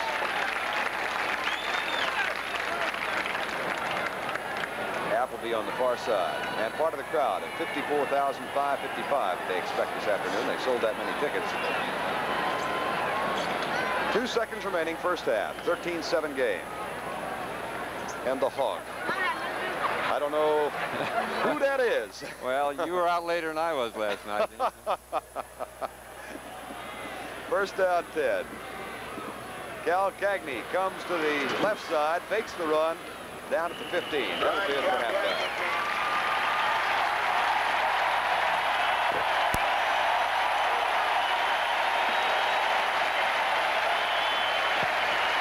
The Razorback faithful are happy. Their team has a lead of 13-7. We've got a tremendous halftime show coming up for you. We'll be back with halftime activities after this word about an upcoming show on ABC and a word from your local stations. Arkansas has a 13-7 lead over the Cadets of Texas A&M at halftime here on November 18th in Little Rock, Arkansas at War Memorial Stadium. And we trust you've enjoyed the first 30 minutes of football this afternoon. It's going to be a great day. Verne Lundquist along with former Air Force coach Ben Martin. Quick analysis of what we've seen so far, Coach. Well, I think that Arkansas was stunned early, but that's exactly what happened to them. They got stunned, and they retained their emotional input, and they came back strong. They've been dominating the play. I think the kicking game is very significant, and the big significance is that they're kicking on artificial surface, and they're getting some great bounces. Yeah, there have been a few rolls this afternoon. Would you expect, if you're Tom Wilson, that you have to make any major changes at halftime? I think he held something back because Lou Holtz and his staff are famous for making great halftime adjustments to any problem they had in the first half. They've outscored their opponents about 3-1 in the third quarter over the season. That's a very significant statistic. But I would think that Tom Wilson will have a couple little goodies, and they're in this ball game. You know, the fact that they denied touchdowns on the last two drives, they came away with field goals. Tom's telling his guys, you know, here we go, a touchdown, we kicked the point, we're ahead in this ball game. That really, I guess, from an emotional point of view, makes a big difference. We're at halftime 13-7. Today's Fireman's Fund Flashback is brought to you by Fireman's Fund Insurance, and Fireman's Fund Insurance is brought to you by an independent agent near you. Now let's go to Dave Dials. Hi everyone, in New York, this is Dave Dials. You've heard the old expression, you can't tell the players without a scorecard. Well, there's so much happening in college football today because of the conference championships being decided and bowl invitations going out. We can't keep track without all these monitors here. We have expanded coverage, and part of that from Ann Arbor, Michigan. ABC's Bill Fleming. The Wolverines of Michigan have jumped off to a 17-0 lead over the Boilermakers of Purdue in this all-important game that has a great significance for the Big Ten Championship and who goes to the Rose Bowl. Michigan kicked off to Purdue, but the Boilermakers could not move, and then Michigan got the ball. On the second play from scrimmage, it was Rick Leach who really electrified this crowd. This was the second play. He darted through an opening, as he has done so many times this year, and rambled 24 yards. And this crowd of 105,000 plus erupted for Michigan. Then the Wolverines moved down closer. Leach looking for Clayton in the end zone. He's got him for a touchdown. And that score came at 8:57 to go in the first quarter. Mark Herman back to pass, being rushed, put under tremendous pressure by Jerry Meter. You'll see a wobbly pass go off his fingertips, and Mark Freeman is there to intercept it for Michigan at the 32-yard line. The Wolverines then moved down, and Greg Wildner kicked a 32-yard field goal. This made the score 10-0 at the end of the first quarter. And as you can see, the streamers came out of the stands. Then the Wolverines just scored moments ago when Rick Leach looked in the end zone, found Doug Marsh, and that made the score 17-0 in favor of the Wolverines. We now have 23 seconds to go in this first half. I should mention that Mark Herman has been injured. The quarterback of Purdue has not played in the last 10 minutes. Now, let's go to College Park, Maryland. First quarter, about 53 seconds to go from about the 3rd-yard line. Maryland was threatening, and then it was Alvin Maddox who took the ball over for the score. Right now it's 4th down. We're into the second quarter, but Maryland has an early 7-0 lead. Number 5, Jordan Gates of Clemson. Here's the punt. And it's into the end zone for a touchback. Right now, let's rejoin Steve Zabriskie from Auburn, Alabama. That punt was down by the... Here at Auburn, Alabama this afternoon, before a sellout crowd of more than 60,000, the Auburn Tigers are hosting the Georgia Bulldogs. Beginning of the season, neither team was picked to win the Southeastern Conference Championship, but now this game this afternoon will go a long way to determining the conference representative in the Sugar Bowl. For Georgia, it's very simple. If they win the game, they go to the Sugar Bowl. For Auburn, If they win today, then their game December 2nd against Alabama will decide who goes to the Sugar Bowl. Willie McClendon of Georgia and Joe Cribbs of Alabama will also be on hand. We'll be keeping you up to date this afternoon here from Auburn, Alabama, as the afternoon progresses. Halftime in Little Rock, the Texas A&M Marching Band under the direction of Lieutenant Colonel Joe Haney down on the field completing their halftime presentation. And nice to see the update on Michigan, Purdue, Maryland, Clemson, and Georgia, Auburn. Our halftime score, the Razorbacks over the Aggies by a score of 13-7. 2 Ish Ordonez field goals, the difference so far. And true to form, Ben Martin, at the outset of the game, I said the kicking game would be advantage A&M. Hadn't been that way so far. Not quite, but field position is so important, and the kicking game is where that comes from. Halftime statistics. We'll let Ben Martin run them down for you. At one point, the first downs were just about even. Oh, it makes a big difference. Now, Arkansas just maintained possession of that football for 3.5 or 4 minutes longer than the Aggies did, and the 202 to 102 tells it all. They had the ball more frequently. They got off the hook on those third down conversions, which really makes a difference. It's been relatively error-free football game, about as even as we thought for the first quarter. Now, the Aggies have got to come back in the second half, Verne, and reestablish something.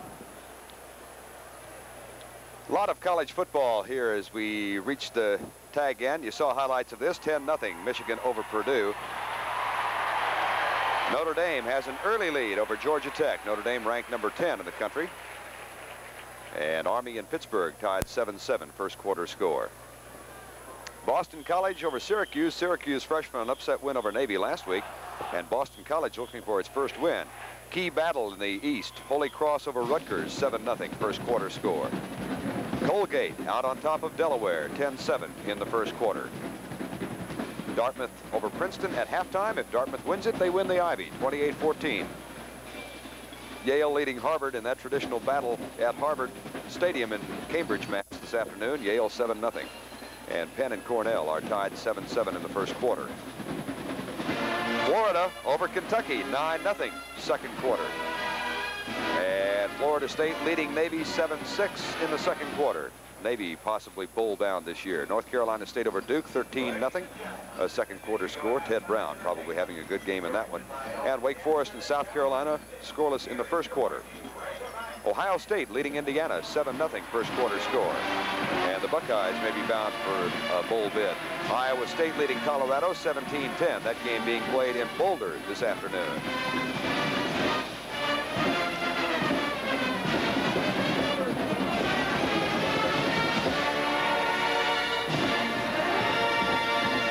NCAA college football, the Texas A&M and Arkansas game, is being brought to you by the Norelco Rotary Razor. For a close shave without nicks or cuts, the Norelco Rotary Razor. It's one razor that doesn't get you. By Goodyear, maker of Tiempo, snow tire, rain tire, sun tire, one tire you can drive with confidence all year. And by Budweiser, the king of beers. When you say Budweiser, you've said it all. Good to see you. 13-7 halftime score. The Razorback Marching Band down on the field. We'll continue with our halftime presentation after this message. Part of the Sun Splash sellout crowd at War Memorial Stadium here in Little Rock, and the sign below, Channel 7 welcomes ABC Sports in our 25th year. That's station KATV, a wonderful affiliate of the ABC network, owned by the Lake family, and we're using their crew on the telecast, their production personnel and technical personnel, doing an excellent job. Craig Chanoff, our director, just told me in the air. And the Lake family owns the station. Bob Doubleday, the president, Dale Nicholson, the station general manager and vice president. They put on a pretty good party last night, too, Ben Martin, didn't they? They really did. They didn't run out of anything. It was wall-to-wall people and wall-to-wall entertainment. Had a party for 1,200 of their closest friends. Down on the field, the University of Arkansas Razorback Band. Eldon Jansen, the director. Let's listen.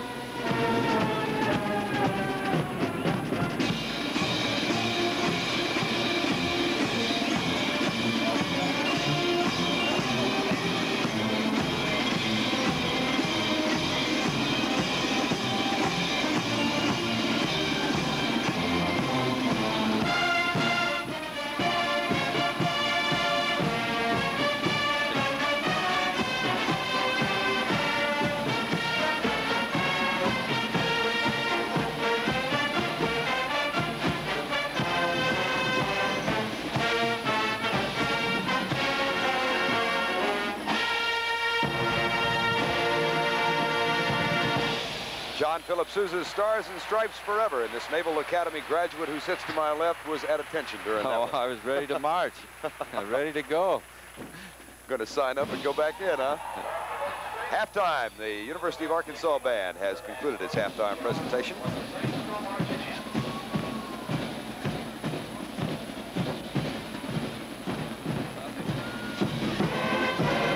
And down on the field once more.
Go marching in. The Razorback band as the Arkansas Razorback football team gets back on the field, ready to initiate quarter number 3. Lou Holtz and his crowd, 17-3 in the last couple of years, and the Aggies are making their reappearance too. A&M scored the first touchdown of the ball game. 67-yard kickoff return set it up, and here's the touchdown. And Robert Belcher, the fullback, on the straight inside power play. Good blocking pattern up front. He cuts back into that little crease and gets into the end zone. Extra point by Tony Franklin, good. Aggies led 7-0. Then a fumble recovery by Arkansas. 27 yards out, set up this touchdown run by Ron Calcagney. Ron Calcagney, the super runner of the option play. And near the goal line, he's instructed not to pitch it unless he has to. And he follows a good blocking pattern up front and drives straight into the end zone. Tremendous execution of the power option keeper. That extra point good, tied the score 7-7. Ish Ordonez has towed 2 field goals. That's the difference right now, 13-7. As the options are being discussed to begin the second half, and Arkansas will receive the second half kickoff and will be going from left to right. And they are calling the hogs here in Arkansas right now.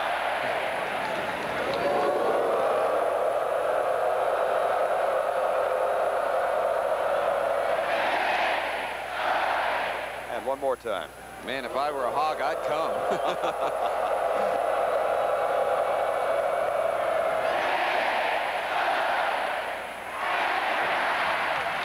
Franklin leads his team in scoring with 53 points. He's not a bad kicker. He has all or part of 16 NCAA records.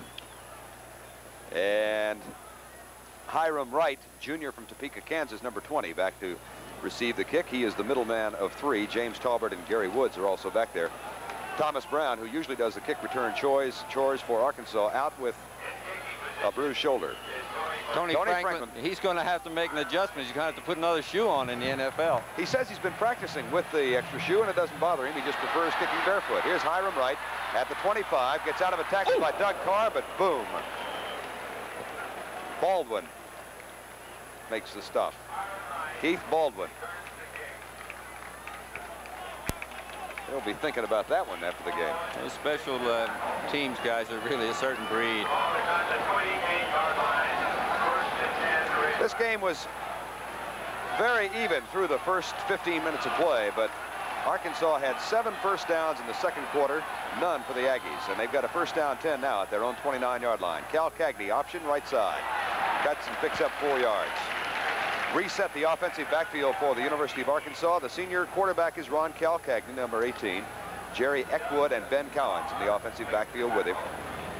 And up front, an offensive line that now includes Burt Lott, Chuck Herman, Mike Burlingame, George Stewart, Greg Kalenda, and the tight end Charles Clay. The wide receivers are Robert Farrell and Gary Stiggers, but now Donnie Bobo has come in. He is wide to the right side. It's second down and 5. Left side, Cowens spins out of a tackle, close for the first down. Be about a foot short, I believe. Defensively for Texas A&M, front four, Jacob Green, Eugene Sanders, Gary Milligan, and James Zachary. The linebackers are Floyd Randall, Doug Carr, and Mike Little. The cornerbacks, Dan Davis, who is playing in the spot normally occupied by Darrell Smith, and Elroy Steen, and the safeties are Kenneth Taylor and Carl Grulich. And they'll bring the stick out and see if Ben Cowan's picked up enough for the first down 10. Well, I said a foot short. It's about 8 or 10 inches short. Third down, Arkansas with a 13-7 lead as we get underway. Verne Lundquist and Ben Martin from War Memorial Stadium in Little Rock. Facility, third down conversions, Arkansas 5 out of 8. That's a very respectable percentage. Anytime you go over 500. 3rd and 1 officially. Tim Adams tight to the right side. Quarterback keeper by Cal Cagney went over the wedge between his center and right guard and appeared to pick up enough for the first down. The Aggies are really stacked in there. They had 4 where the Hogs had 3, but Cal Cagney can find any little bit of daylight. First down 10, Robert Farrell brings the play in. You see him there, number 83, just getting into the huddle. And now Farrell breaks and comes wide to the right side in the company of Donnie Bobo, number 44. First down 10. Arkansas, 13:34 to go, third quarter. And they lead 13-7. Cal Cagney looks back to his left, has a lot of time and overthrows it. Steen is down there, dropped by Steen and Carl Grulich.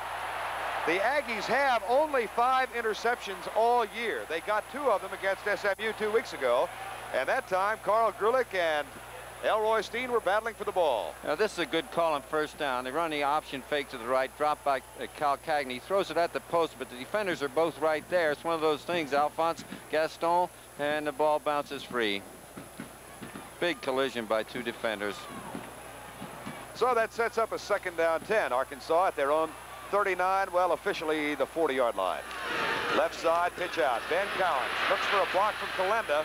He gets the block from Kalenda, but Kenneth Taylor didn't have anybody blocking him, number 16, and made the tackle. Let's look at Jacob Green, number 77, defensive end for Texas A&M. He's a real strong football player. Comes across, sheds the block. He's not influenced by that, and his responsibility is to get the quarterback. He comes off that. Now he wants to get in on the action on the pitch man.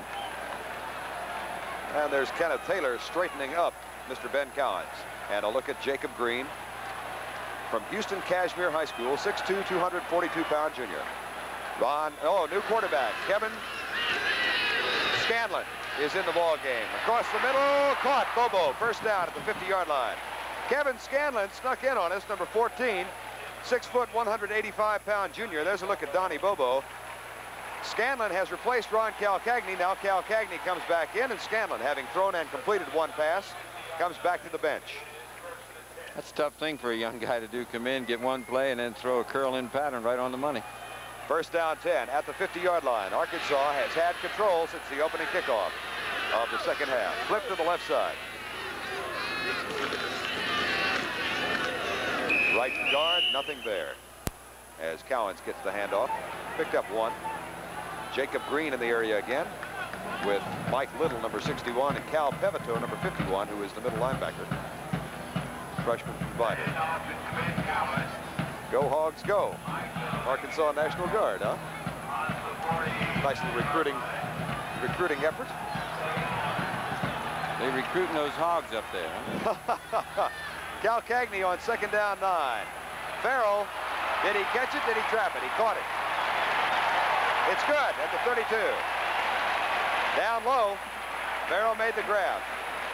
Now they say, well, they're going to talk about it. We got it.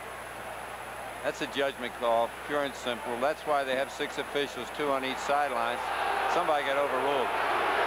Here's the pitch. It's a roll left. It's thrown very low to this tall receiver, and it's one of those simultaneous things, evidently. The ball hit the turf as he caught it. He didn't juggle it, but evidently it skipped into his hands. Well, Vince Buckley says no catch. Third down 9. Initially, they ruled it illegal catch, and then there was a little bit of a huddle, and they said, nope, come back, try it again. That is how the A&M SMU game ended. Kenneth Taylor with an interception that he later admitted was a trap. Here's Cal Cagney under a tremendous rush. Overthrown, incomplete, almost picked off. At the 42-yard line, Mike Little got his hand on it and thought he had the interception. That could have been the turnover that the Aggies were really looking for. That ball was floated into a dangerous short middle zone. Sophomore Bruce Leahy from St. Louis, Missouri, averaged 39.4 this year and has kicked well this afternoon. And Adger Armstrong is back at 10 for A&M to receive the punt. The return is on for the Aggies. And here's the Leahy kick, a great one, into the end zone. It'll come out to the 20-yard line. So Arkansas holds on to the ball for 3.5 minutes, but they do not come up with any points. A 49-yard kick. A&M has the ball at the 20-yard line when we return. War Memorial Stadium is located in War Memorial Park in Little Rock, Arkansas. And if Ben Martin and I didn't have a plane to catch, we might go over and ride the Ferris wheel. That makes me ill. First down 10. Aggies get it. Tom Wilson on the sideline, hoping that his team can reestablish dominance and put something offensively together here. Mike Mosley, the quarterback. David Brothers is at fullback. Play action. Mosley will throw on first down. Into double coverage, intercepted at the 50-yard line. Coming to the right side, it's Vaughn Lusby. Lusby at the 35 and out of bounds at the 30 as a flag is dropped. Lusby has picked off his second interception of 1978. Got a late hit, I think. Mosley intercepted on his first throw of the second half, and we'll look at it again. It's a no-no for a quarterback to set and underthrow a man deep with double coverage. He should throw it as far as he can and let the receiver try to get under it, and then there's no risk of the interception. He had the coverage pretty well beaten, but it was underthrown, and so we get the pickoff by a great defensive back, Vaughn Lusby, and then he's driven out of bounds with a little bit too much enthusiasm.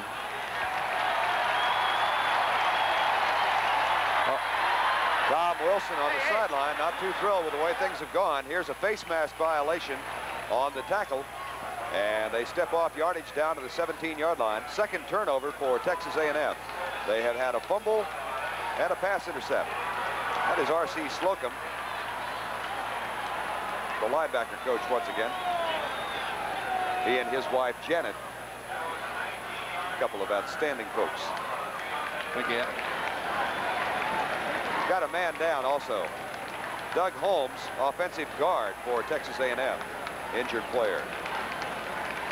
Trying to get downfield and tackle after the interception. I guess Tom Wilson would like to have that call back again. You know, they're trying to go for broke to make something happen here in the third quarter, and it just backfired on them, and now the Hogs really have something going for them. Penalties in the ball game. Aggies have been penalized 5 times, Arkansas 3. Boy, these are two football teams that had national championship hopes just a month ago, and they both ran into a Houston Cougar team. Arkansas's other loss was to Texas, a game you may have seen televised by ABC, and A&M's second loss was to Baylor, after which Emory Bellard resigned and Tom Wilson took over. Both clubs have come back with 2 wins since then. Cal Cagney, left side, pitches out, Cowan, nailed back at the 19-yard line. Jacob Green was back there, and Cal Pevito, number 51, and Carl Grulich, number 19.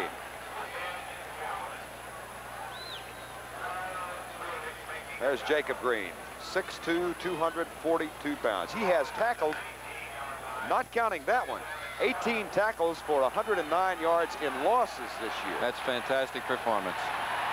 It's second down and 12. Cal Cagney, handoff, Jerry Eckwood to the 10, to the 8. Close for the first and 10. The senior from Brinkley, Arkansas, over right guard, a block from Kalenda and Stewart on the right side, as Kenneth Taylor and Carl Grulich make the tackle.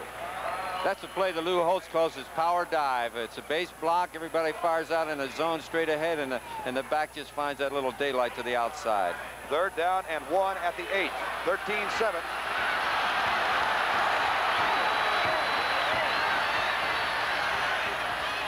Double tight end set for the Hogs.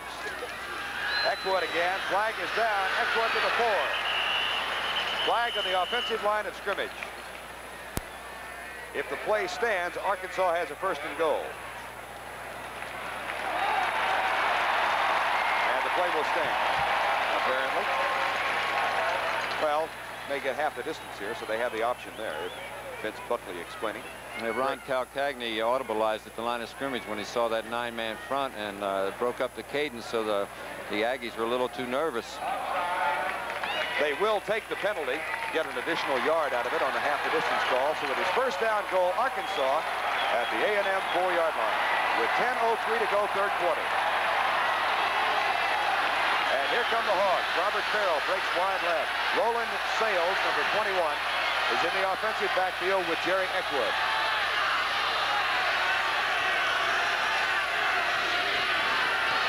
Sales has it to the 3. They're going over Kalenda and Stewart on that right side, Ben. That's the coaching staff at Arkansas is very high on Greg Kalenda and Stewart.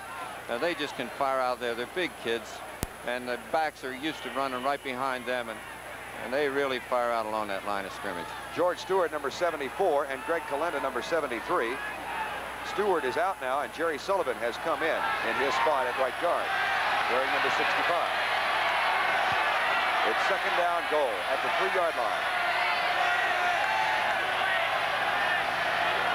Maybe changing at the line. Calcagney, keeper, touchdown. Flag is down also. Flag on the far side, offside, A&M, refused, 6 points. Calcagney's second touchdown of the day. He's something else.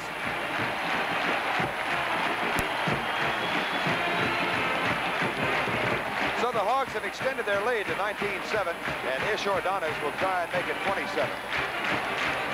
A 17-yard drive following the pass interception set up by Vaughn Musby, so the Razorbacks have had to travel 27 and 17 for their 2 touchdowns this afternoon. They're gone for 2. And they try to get back on the money with that 21 points. Make it 21-7.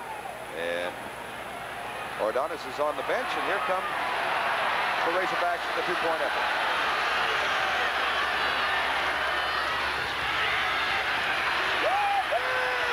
Lets it go deep, incomplete. Johnny Bobo right through his hands. That's a good call. They flooded his zone to the right. On the touchdown, Calcagney spotted a hole in the defense, and he audibilized right here near the goal line, checked to his own number, came to the right and just ducked right in where that hole was. It was a misalignment by the Aggies on defense, and he took advantage of it. You take a look at it from the ground level, he sees the hole, now he cuts right back inside, but no one is there. And then he drives inside. Razorbacks have extended their lead. They have a 12-point bulge now. 19-7, kickoff forthcoming. Just tuned her up. Figured now was the perfect... Razorbacks tried to go for 2, Ben, didn't work. Well, they set it up on the left hash, and they loaded up on the right, so Calcagney had a lot of running room. He had a man open in the end zone. He just couldn't hang on because there was a little trouble in the throwing lane. Too bad. It was almost perfect execution of a 2-pointer. Ish Ordonez is on to kick off as Arkansas has a 19-7 lead now. Temple A. Day and Leandrew Brown on the deep man for Texas A&M.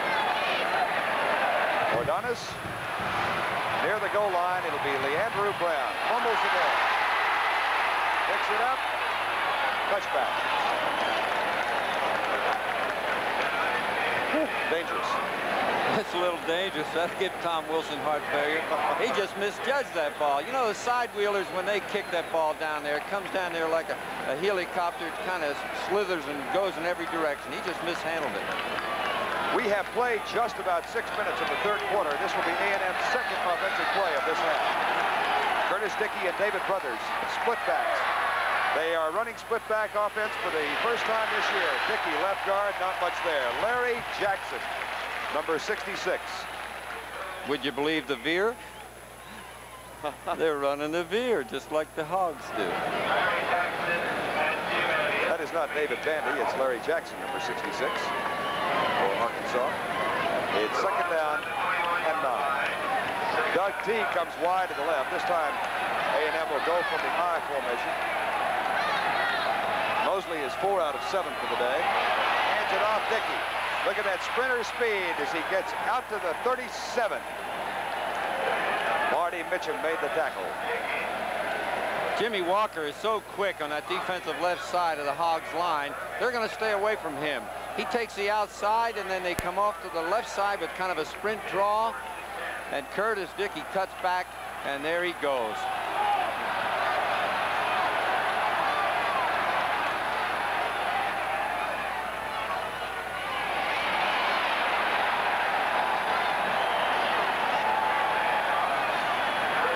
Dickey. Up to the 45-yard line. William Hampton with the tackle.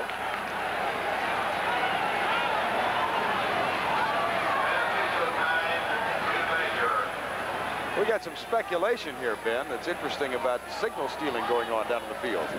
Well, it happens. I'll tell you, if you wig-wag signals in, you better be like Casey Stengel was and kind of flip a foolish one in there once in a while.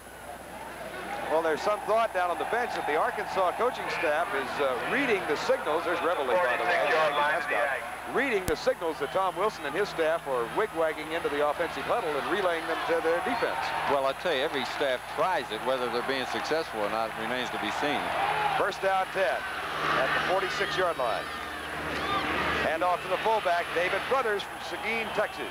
Gets about 6 out to the 47 of Arkansas. David Brothers, a 163-yard effort against Rice a couple of weeks ago.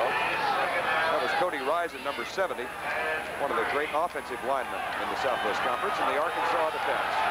A&M moving the ball now, second down and 3. They trail 19-7 with 7:44 to go, third quarter. Mosley, the lead option to the right side, comes back left. He'll be short of the first down by a couple. Jimmy Walker, number 75, made the stop.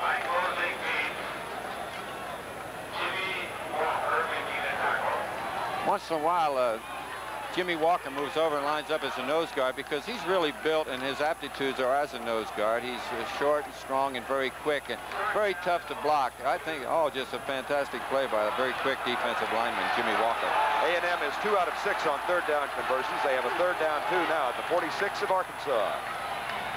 Curtis Dickey, no way. Dan Hampton, number 86.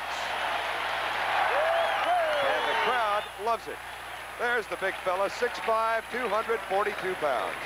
What a football player. He has great quickness and very strong upper body, so he's in position to do his job just by standing there. He reacts to the ball as Curtis Dickey tries to go outside, as nowhere city right out there.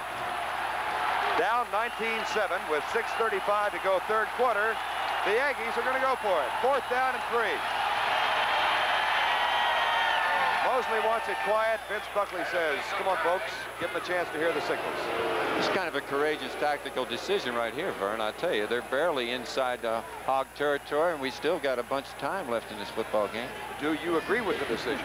I'll tell you after they execute that. It's all right to do it away from home. Yeah, that's right. It's so much easier up here, isn't it? Yes. Fourth down and 3. Mosley, pitch out. Dickey trying to get outside. Close. I think very close.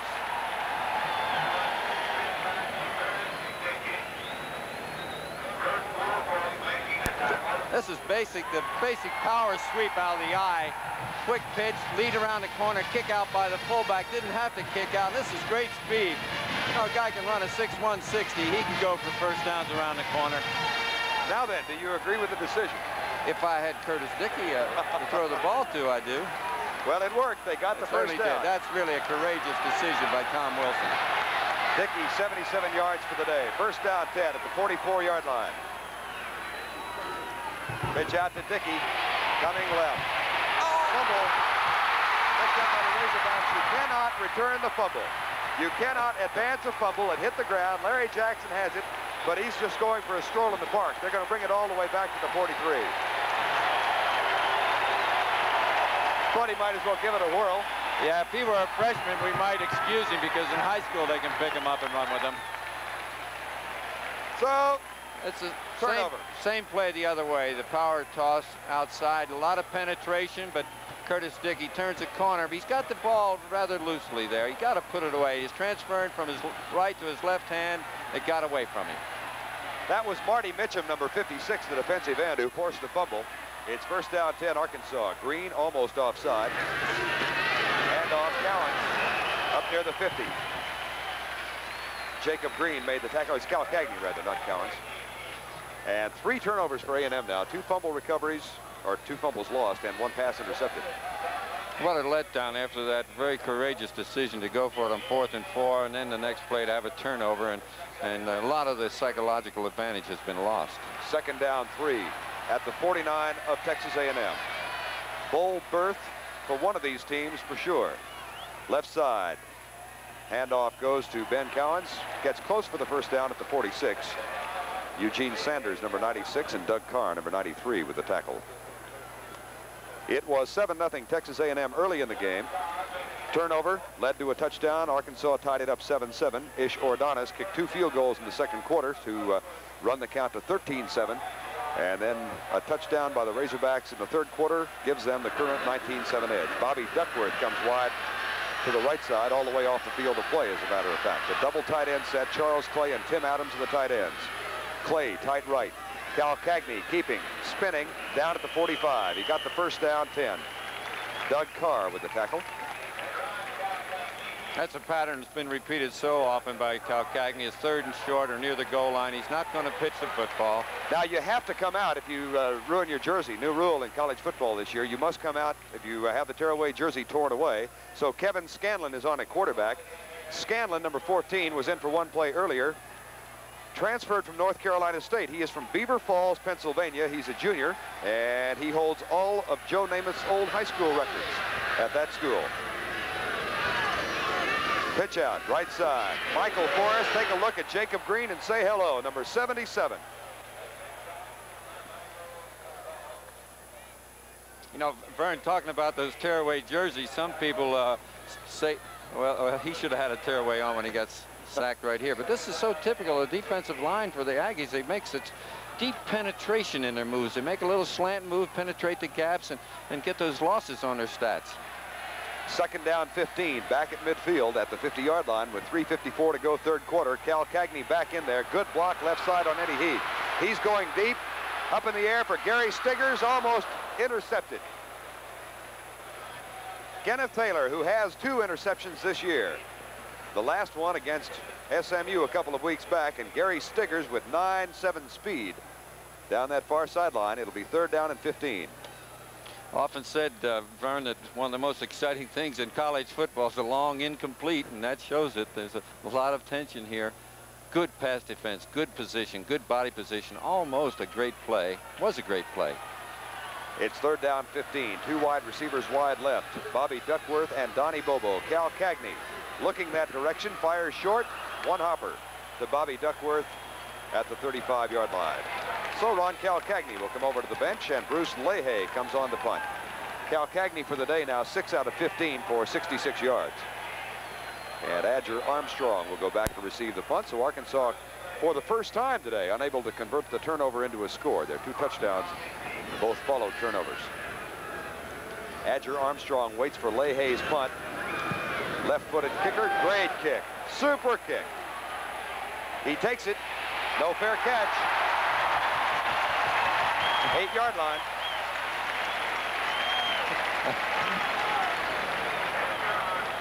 A 44-yard kick, 1 yard on the return. 3 minutes, 32 seconds remaining, third quarter. Arkansas leads 19-7.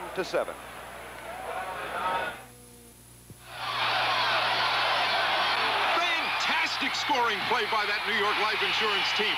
Let's see the instant replay. 1962 graduate of Corsicana High School. 1966 graduate of Texas Tech, where he was an all-conference quarterback, the head coach at A&M, Tom Wilson. His team first down 10. Handoff. David Brothers out across the 10 to the 11-yard line. They have miles and miles to go before they get back in it. Other scores around the country this afternoon. Michigan over Purdue at halftime, 17-0. Big one coming up for the Wolverines. Ohio State next week. Notre Dame leading Georgia Tech by 17 in the second quarter. Pittsburgh has taken a lead over Army by 7, second quarter score. And Syracuse on top of Boston College now, 21-7. It's second down, 7. Texas A&M at the 11-yard line, 19-7, they are trailing. Mosley pitches out to Dickey, comes left, gets a block from Brothers up near the 15. He'll be 3 yards short of the first down. Mike Massey made the tackle, number 48. Continue to update you on other scores from around the country. Holy Cross over Rutgers 14-10 in the second quarter. Colgate leading Delaware by 2, second quarter score, and Mississippi over Tennessee 10-7 in the second. Florida State leads Navy 17-6, third quarter. And South Carolina over Wake Forest 14-0, second quarter score. Ohio State, Indiana got a brief glimpse of that. It's third down and 3. 7-7 Ohio State, Indiana. Here's Mosley on the roll, going right, being chased. Pulls up, lets it go. No good. Vaughn Lusby defending.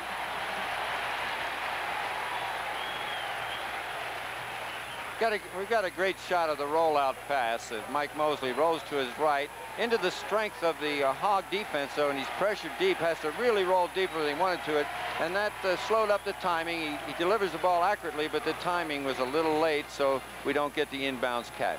Nice effort by Doug Teague on that far side, but it did not count. Watch the pressure.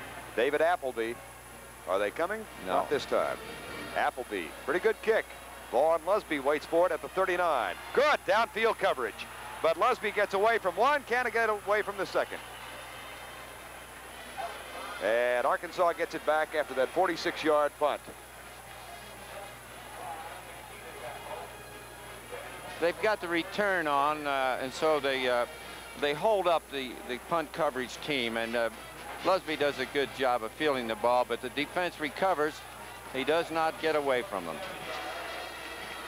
Vaughn Lusby. And it's first down 10, Arkansas at the 35-yard line. 19-7 Razorbacks lead. Split backfield. Cal Cagney pitches back to Ben Cowens. He gets a great block, but a nice defensive play by Kenneth Taylor off of that block, and they force Cowens wide left. He gets up to the 40-yard line. Coming up Monday night, a dandy Monday night football game. The Miami Dolphins 8-3 visit the Houston Oilers, and the Oilers having one of their best seasons. They're 7-4 with Earl Campbell, a Heisman Trophy winner of a year ago in the backfield. Miami, of course, features Delvin Williams, one of the great running backs. And that'll be Monday night over most of these stations. And of course, this afternoon, following the completion of our game, USC and Southern Cal. USC and Southern Cal, not quite. UCLA and Southern Cal. Yeah. I don't think they'll play it that way. Here's Cal Cagney, right side. Caught after a gain of 1 by Doug Carr, number 93. It'll be third down 4. 1:43 to go, third quarter. I think the Aggies changed up their base defense that time. They're keying on Cal Cagney because he's the player who has really hurt them. One of the 54,000 who are here in Razorback Stadium. And a hornet just flew into our broadcast booth. Trying to tell you something. I know it. Keep away from that fella. On the third down effort, Michael Forrest with the ball, but caught short, and Bruce Leahy will come on to punt.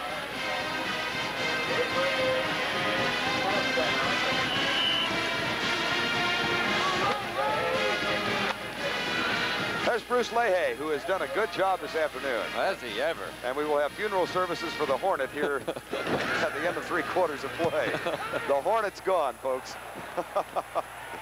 Fair catch, Adger Armstrong, 16-yard line. The Green Hornet has been struck. Glad to see that fella go south, I'll tell you. 40-yard punt. 49 seconds to go, third quarter. 19-7, Arkansas leads it, and the Aggies have been unable to move here in the third quarter. Well, we've got USC, UCLA this afternoon, and a tremendous weekend of college football next week. Pittsburgh, Penn State live Friday afternoon, 1 o'clock Eastern time. And 2 more games on Saturday that we'll talk about here shortly. Here's Mosley back to throw. Across the middle, tight end McKeska can't hang on to this one. Looked like he was a little off balance. Mosley now 4 out of 9 for the year, or for the day. And there's Tom Wilson once again. He and his wife, Dawn, parents of 2 children, was on the staff at Texas Tech for 8 years, up until 1974, and then went to A&M as the offensive coordinator. It's second down and 10. Draw play, Dickey. Nice play defensively by Dale White, number 87, because Dickey, I think, saw a lot of room and thought he might go for a bunch. It's a scary runner. Anytime he gets the ball and gets to the line of scrimmage, you think he could pop it all away. Could well be the last play of the third quarter now. Mike Mosley, sophomore quarterback. 20 seconds to go, 19-7. Third and 7 at the 20. Mosley, 4 out of 9 for 57 yards. Draw play, Dickey. Try will get outside. Jackson chases. Dickey may have the first down. Larry Jackson caught up with him, number 66. But Dickey did indeed keep the drive going with a first down 10. And the clock stops on the first down play with 2 seconds remaining in the third quarter. Tom Wilson did a great job there, I think, at calling that play. He repeated the play to a good running back, and he made the first down. That's the end of the third quarter with the score. Arkansas 19-7. Back with fourth quarter action after this message and a word from our local stations. We began the final 15 minutes. War Memorial Stadium, Little Rock. A&M has a first down 10. Dickey right up the center, picks up 6. Verne Lundquist and Ben Martin, former Air Force Academy head coach. As some changes have been made in the offensive line. Third quarter stats, Ben. Oh, that tells it all, because Arkansas definitely has been dominating since the first 15 minutes. And first downs and yardage, total yardage, keeping the ball on them. Turnovers the key. 3 turnovers for Texas A&M. Arkansas has played flawless football. I formation on second down. Handoff Dickey, caught behind the line and dropped. Dale White, the nose guard, 21-year-old senior from Benton, Arkansas, number 87. It will be third down 7. And the Cadets are 4 out of 10 on third down conversions. Have not had all that much success, largely due to those 11 guys you're looking at right there. Arkansas turns their nose guard loose a lot, whether it be White or if it be Jimmy Walker. There's the master of the one-liners, Lou Holtz, amateur magician and very funny fellow, Arkansas head coach. Here's Mosley, back to throw, pops it out for his tight end McKeska. 40, 45, first down 10 at the 47-yard line. Russell McKeska, not used as much of a receiver until the change into the I formation, and he's had a field day since. Take a real good look at the basic tight end crossing underneath flow as Mosley goes left, plants and throws back, and his tight end, Russ McKeska, coming across underneath the grain. He fooled the linebackers completely. First down 10 at the 47. Arkansas defensing that I formation of Texas A&M. Mosley going left. Being chased now by Dan Hampton, and gets around him up and out of bounds into the A&M bench in Arkansas country. Jerry Saxton, the defensive end, number 47, chased him over there.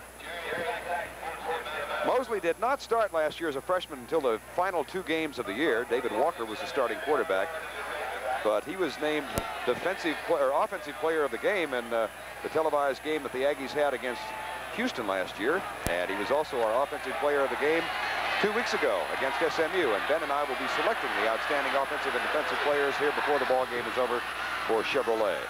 Second down, Mosley draw play, Dickey left side. Close for the first down at the 42. Jerry Saxton again made the tackle, and Curtis Dickey is closing in on a 100-yard day. Curtis Dickey, he can do it all. This is the kind of play out of the I formation. It's really built for his ability to explode. Gets the ball on a delay play, finds a crack of daylight, and then really accelerates through that daylight to get some very vital yardage. He's now picked up 94 yards on 23 carries and got the first down 10 at the 42. 13:34 to go in the ball game. Really vital for them to get something in and get it on the board. Oh, they really do, Verne, or it's all over. And, of course, bowl representatives are here. The invites can go out at 6 o'clock local time tonight. Mosley back, in trouble, being chased by Jim Howard, and caught by Jim Howard. 6'2" defensive end, a junior from Denver, Colorado. Defense is really fired up, and they can sense the momentum going against them, and they're going to make something happen as they really get a quick rush into that backfield. They felt it was going to be a pass play, so they kind of laid their ears back and went after it. They have Jimmy Walker on the blitz move to the inside. He picks up 3 blockers, and that allows Howard to get loose and make the loss. Second down and 20. Mosley 5 out of 10 for 75. Carter left side. They fake the draw play, rolling to his right, goes deep across the middle, catch, Gerald Carter, first down 31. Carter with his first catch of the day, 6'2", 168-pound junior from Bryan, Texas. Got a little misdirection in the backfield, comes off a sprint draw, counter play, rolls, no penetration this time, has a lot of time to hit the crossing man. That's a fine leaping catch by Carter as he came from his split position, far side of the field. They rolled into the short side. This is a tough throw, back against the grain, a leaping catch. That's what they need to do. First down 10 at the 31 of Arkansas. A&M with its most sustained drive of the second half. Curtis Dickey caught at the line and dropped. Jimmy Walker, all-conference player the last 2 years. Defensive tackle number 75. Not a big guy, really. 6 foot, 232 pounds. He is so quick and he's so low to the ground. He just explodes off that line. He doesn't do much in the way of reading the blocking pattern. He attacks the line of scrimmage as a defensive player. McKeska goes tight to the right side. It is second down and 9. Texas A&M at the 30-yard line of the Razorbacks. I set. Mosley back. Saxton had him. Walker gets it. 45-yard line. Jerry Saxton, the junior, number 47, got there first. And then Jimmy Walker came in and said, thanks for the help. I'll take care of it from here on in. He's unbelievably quick, I'll tell you. What an aggressive defensive player. Reckless abandon, he just flings his body all over the place. He's very intense. He really wants to win the football game. Mike Mosley has now carried it 9 times backwards from -26. 9 from -26 for the sophomore quarterback. It's third down 22 with 11:42 to go in our ball game. 19-7 Arkansas. Doug Teague wide right. Mike Whitwell wide left. Timeout, Texas A&M. Key play coming up now. Mosley's going to go over and talk about the situation with Tom Wilson, the head coach. 19-7 our score. Conference football champion hasn't been able to repeat since Texas won back-to-back titles in 1972 and 1973. Another indication of the athletic competitive balance in the 64-year-old Southwest Conference. Graphic tells the story on third down conversions. The Aggies are 5 out of 11. They've got a third down and 22 right now.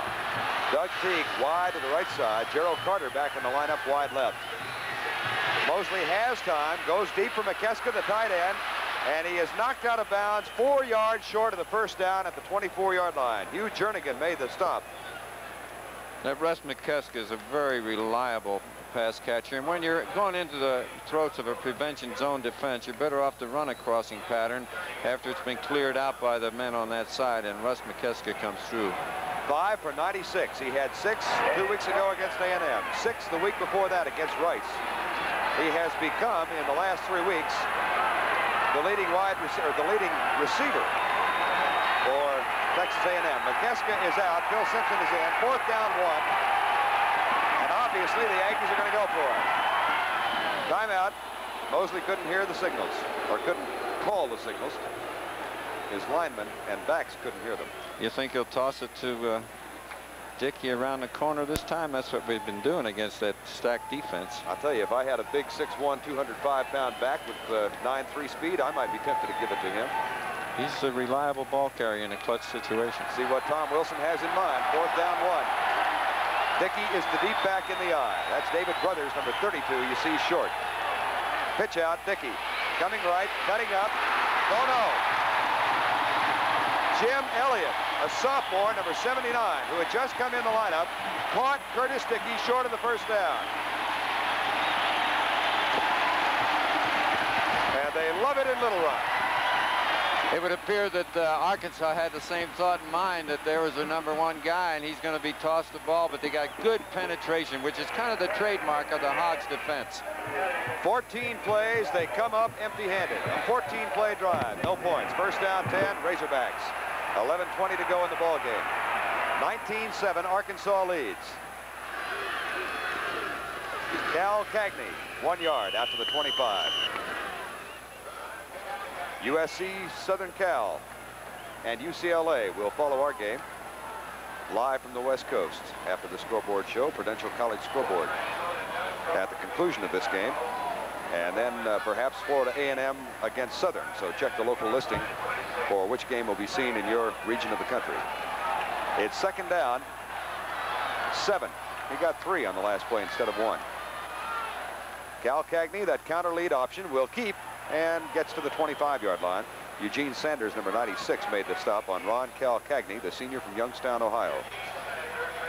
Not a large quarterback. There's Eugene Sanders, number 96, from New Orleans. Started out at the University of Washington and transferred down to Texas A&M, sat out a year, and has been a starter for 3 years at College Station. 6'3", 273 pounds. A huge hunk. It's third down, 8. See if Cal Cagney will throw. He will. 4-man rush. No blitz. They got him. Nailed him at the 16-yard line. James Zachary, the only member of the Texas A&M football team who was a part of the cadet corps at Texas A&M, made the tackle. Verne, they were trying to throw that dinky delay to Jerry Eckwood coming out of the backfield, but the linebacker just locked right onto him, and Cal Cagney had no one to throw to. There's Adger Armstrong. Once again, he is not ordinarily the punt return specialist. That belongs to Darrell Smith, but Smith is not playing today because of a bruised shoulder. Leahy, left-footed kicker, has had a good afternoon, and this is not a bad kick either. Armstrong, fumble. I did not see a fair catch signal. There was none, and his own man backed into him, which made it very difficult to say the least. They're going to have a conference about it. That's Bruce Sutherland, number 46, who obviously can't believe what he's seeing. Personal foul. Interference with the opportunity to make a fair catch. I didn't see the signal, Ben. I didn't either, but you have to raise your hand clearly above your head and wave it left to right. Did you see that? I didn't.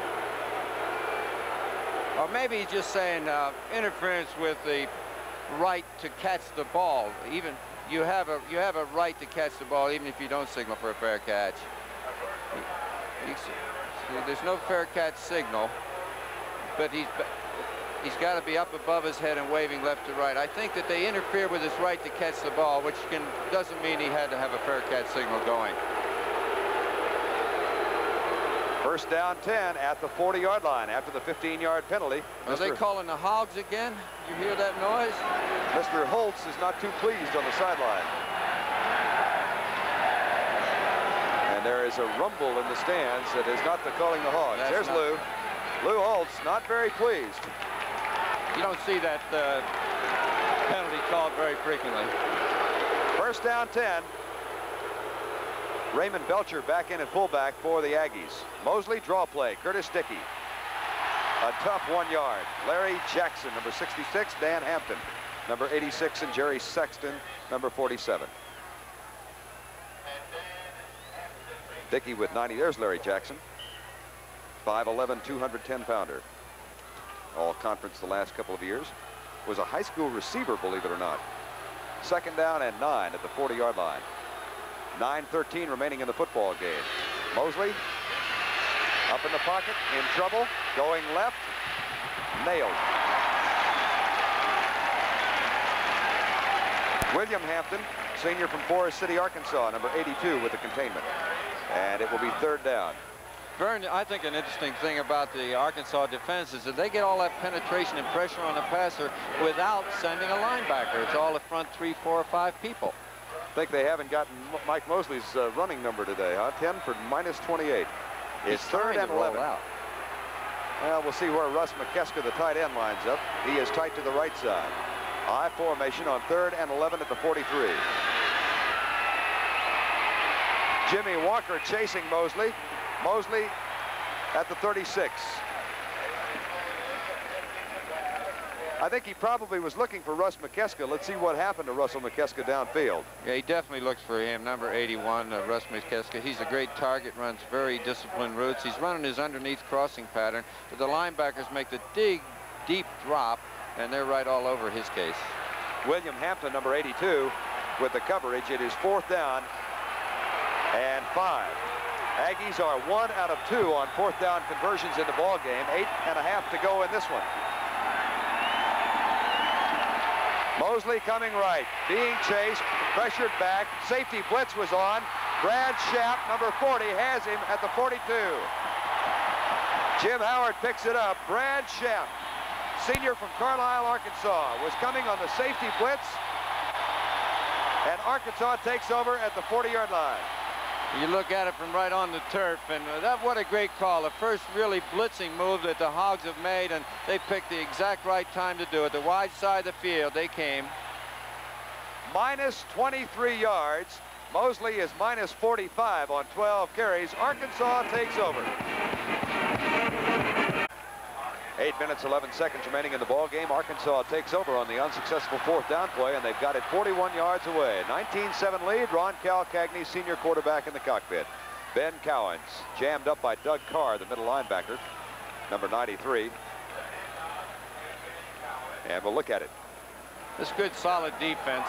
Middle linebacker in the 4-3 has got to make most of the plays, and he can go directly to the ball, and he's protected up front because they stack him a little bit behind those inside linemen.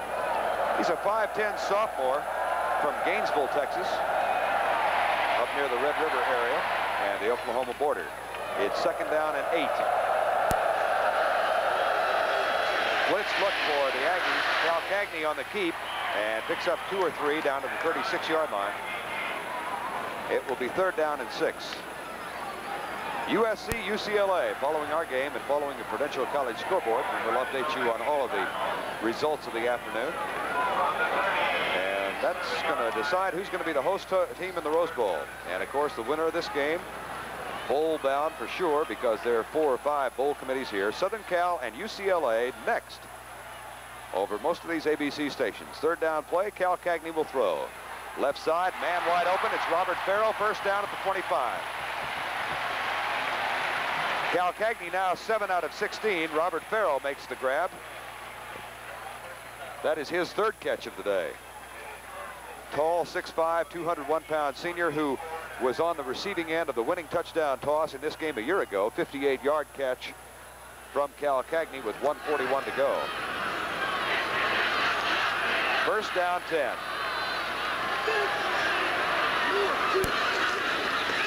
Ben Cowens, Eckwood with the block. Cowens up over the top. Kenneth Taylor got back up and went over and helped on the tackle. Excellent defensive play by the A&M strong safety. And Carl Grulich, number 19, was there to help him out. There's Ken Taylor, number 16. Junior college transfer.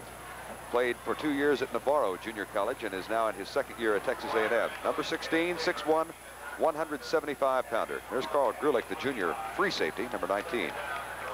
It's 2nd down, 11. Clock running with 6:13 to go. 19-7, Razorbacks have it.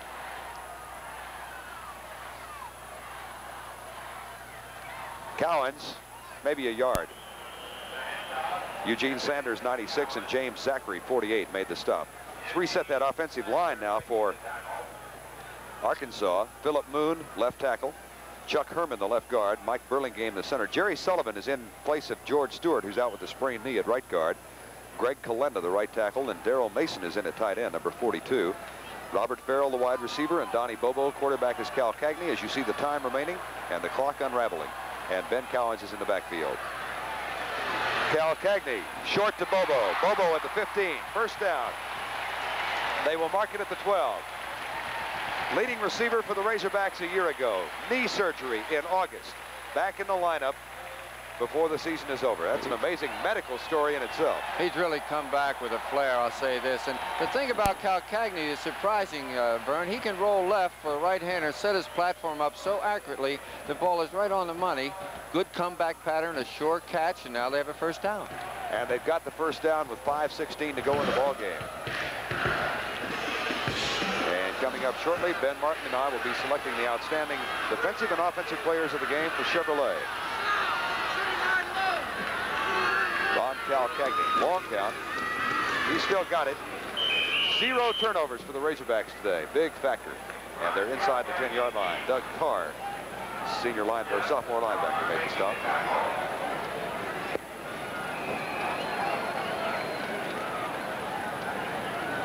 Timeout has been called by Ron Cal Cagney. And so they're going to talk things over. Cal Cagney for the afternoon, 8 out of 17 for 90 yards. 4 minutes and 46 seconds remaining in the football game. Arkansas inside the 10. It's going to be a fun show, and hope all of you can stay tuned tonight. Battle of the Network Stars. We are in the 4th quarter with 4:46 remaining. 19-7, Arkansas leading and threatening. Double tight end set, 1 wide receiver, wide right. On 2nd down. Audibling at the line. Pitch out. Jerry Eckwood can't turn the corner. Mike Little wraps him up for a loss back to the 14-yard line. The freshman linebacker, number 61. Take a look at Eugene Sanders and Jacob Green. What a pair of defenders, and the whole defensive unit is throwing caution to the wind now. They're really in battle. They have to come through. They're pressuring with a great deal of intensity. They took a page from the Arkansas book with that penetration. Yards rushing for the day, Mike Mosley, A&M quarterback, minus 45. Ron Calcagney, plus 51. Testimony to that Arkansas defense. Eckwood to the 3. Jerry Eckwood, touchdown saving tackle from Carl Grulich, number 19. But he's close for a first and goal.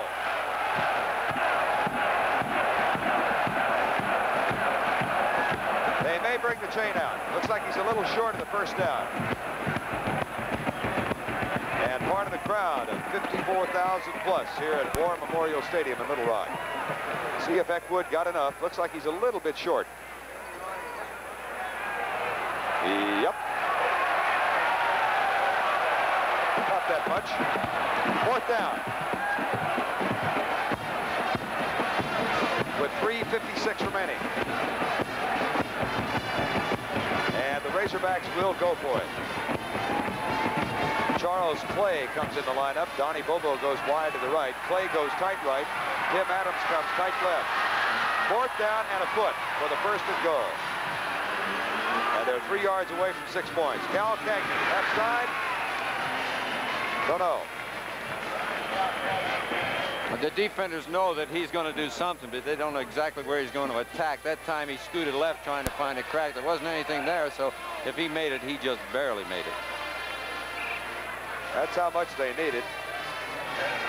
And I'm sure we'll bring the chains on the field now. And see if Ron Calcagney picked it up.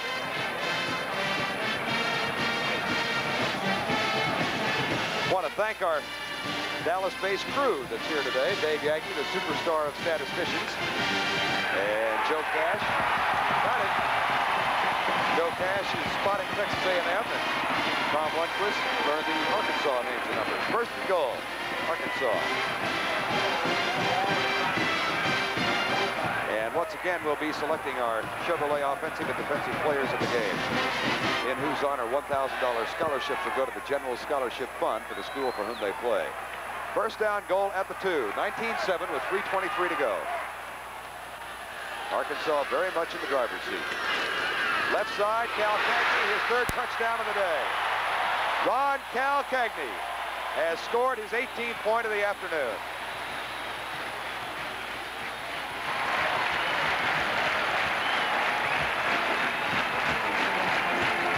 And the Razorback fans like it. Did you know, Ben Martin, that they were not always called Razorbacks? Arkansas has more ways to sneak into the end zone, and Calcagney, this is a power keeper. They have all kinds of keepers all the way up and down between the tackles, and he really picks the right spot to go. He's a scorer. Here's Ish Ordonez for the extra point. Hammers it home. 3:16 to go in the ball game. And a sun-splashed crowd on a warm autumn afternoon, enjoying things now as Arkansas has taken control. They lead it 26-7. Ish Ordonez will kick it off. Final 3.5 of the game. Leandrew Brown at the goal line. 10, 15. Ouch. Ernie Carruthers once again downfield with a tackle. He's made about 4 or 5 on kick situations today. Scoring drive for Arkansas, 11 plays, 41 yards. Took 4 minutes 55 seconds, and Ron Calcagney got the touchdown, his 3rd of the day. First down 10, Texas A&M at the 15. Mike Mosley brings him up. Doug Teague wide right, and Gerald Carter wide left. Mosley will throw. Into the flat for McKeska. His 6th catch of the day, picks up 5. Jim Howard made the tackle, number 54. Mosley got sacked after he let it go. 2:55 to go in the ball game. So Arkansas will win its 30th of this long historic series against Texas A&M. It's 2nd down and 4. McKeska is going off the field. Timeout, Mike Mosley. They were about to run the clock down, and the Aggies have called timeout. Well, Ben Martin and I huddled during the last commercial and have selected the outstanding offensive and defensive players of the game. Ron Cagney is our selection as the outstanding offensive player. That was a relatively easy choice. Really was. And is in his honor a $1,000 scholarship. We could have picked any of the 11 on defense, I think, but Jimmy Walker caught our eye, the defensive tackle number 75. He is our choice as the defensive player of the game. And in their honor, $1,000 scholarships will go to the General Scholarship Fund at the University of Arkansas. There's Ron Cagney on the sideline for the afternoon. 8 out of 17 throwing the ball for 90 yards, and he has picked up 54 yards on 23 carries and 3 touchdowns. And there's Jimmy Walker on the field, number 75. Senior from Little Rock. It's a second down when play gets back. By the way, I was telling you that they weren't always called the Razorbacks. They used to be called the Arkansas Cardinals. But in 1909, under the tutelage of Hugo Bezdek, who was then the head coach, they defeated LSU by a score of 16-0, and he said these were a wild bunch of Razorback hogs. And in 1910, they liked it so much they changed the school name. So they're not the Cardinals, they're now the Razorbacks. And it's all due to Hugo Bezdek.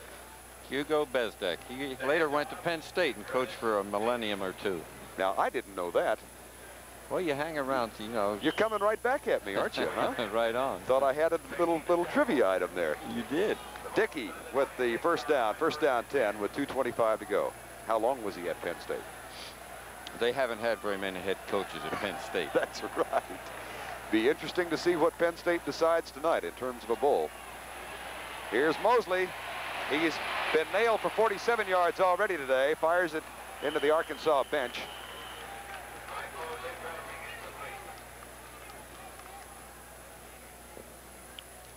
Mike Mosley's been under duress throughout this last 3 quarters of this football game, and the pressure, the penetration by the Arkansas defensive front 3, 4, or 5 is really just tremendous for him. And he's a very quick athlete. He can escape against most defenses, but they just don't give him any running room at all. Second down and 10 with 2:07 remaining. Mosley now 8 out of 14 for 121 yards. Draw play. Curtis Dickey breaks 1 tackle, gets 2 yards. Knocked down at the 28. Prudential College scoreboard, of course, at the conclusion of our ball game. Dave Dials back in New York, and then USC, UCLA. And all of that coming up on a great afternoon of college football on ABC. We'll have the scores for you, then that big titanic struggle in the Coliseum to decide who will play as the host team in the Rose Bowl. Here's Mosley back to throw, rolling out, flips it deep, drop. Gerald Carter. Curtis Dickey, by the way, is over 100 yards now, 28 carries for 104. There's Gerald Carter. On the first offensive play under the leadership of head coach, there's Curtis Dickey, Tom Wilson. Carter caught a 52-yard touchdown pass from Mosley. Curtis Dickey, 104-28. Want to thank the athletic director here at the University of Arkansas, Frank Broyles, of course, who was off on assignment for ABC this weekend. Here's David Appleby to punt, and Bowen Lusby with a fair catch. Also, the sports information director, Butch Henry, head coach Lou Holtz, for all the work they did. A&M athletic director Marvin Tate, Tom Wilson, the head coach, and Spec Gammon and Jim Butler for all of their help. 33-yard punt in the air for 4.3, no return.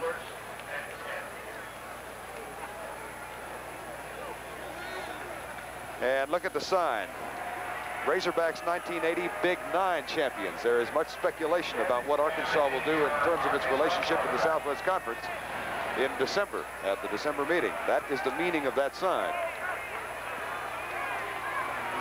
First down 10 with 1:17 remaining. And the handoff right side as Kevin Scanlon's in there. The executive producer of NCAA football is Rune Arledge. Coverage of today's game was produced by Ned Steckel and directed by Craig Janoff.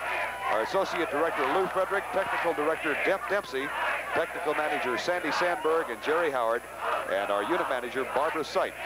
And once again, great hospitality by all of the folks here in Little Rock, particularly from local affiliate KATV. Under a minute now, as the Razorbacks will go 7-2 for the year. A&M will fall to 6-3. Verne Lundquist and Ben Martin, glad to have all of you with us today.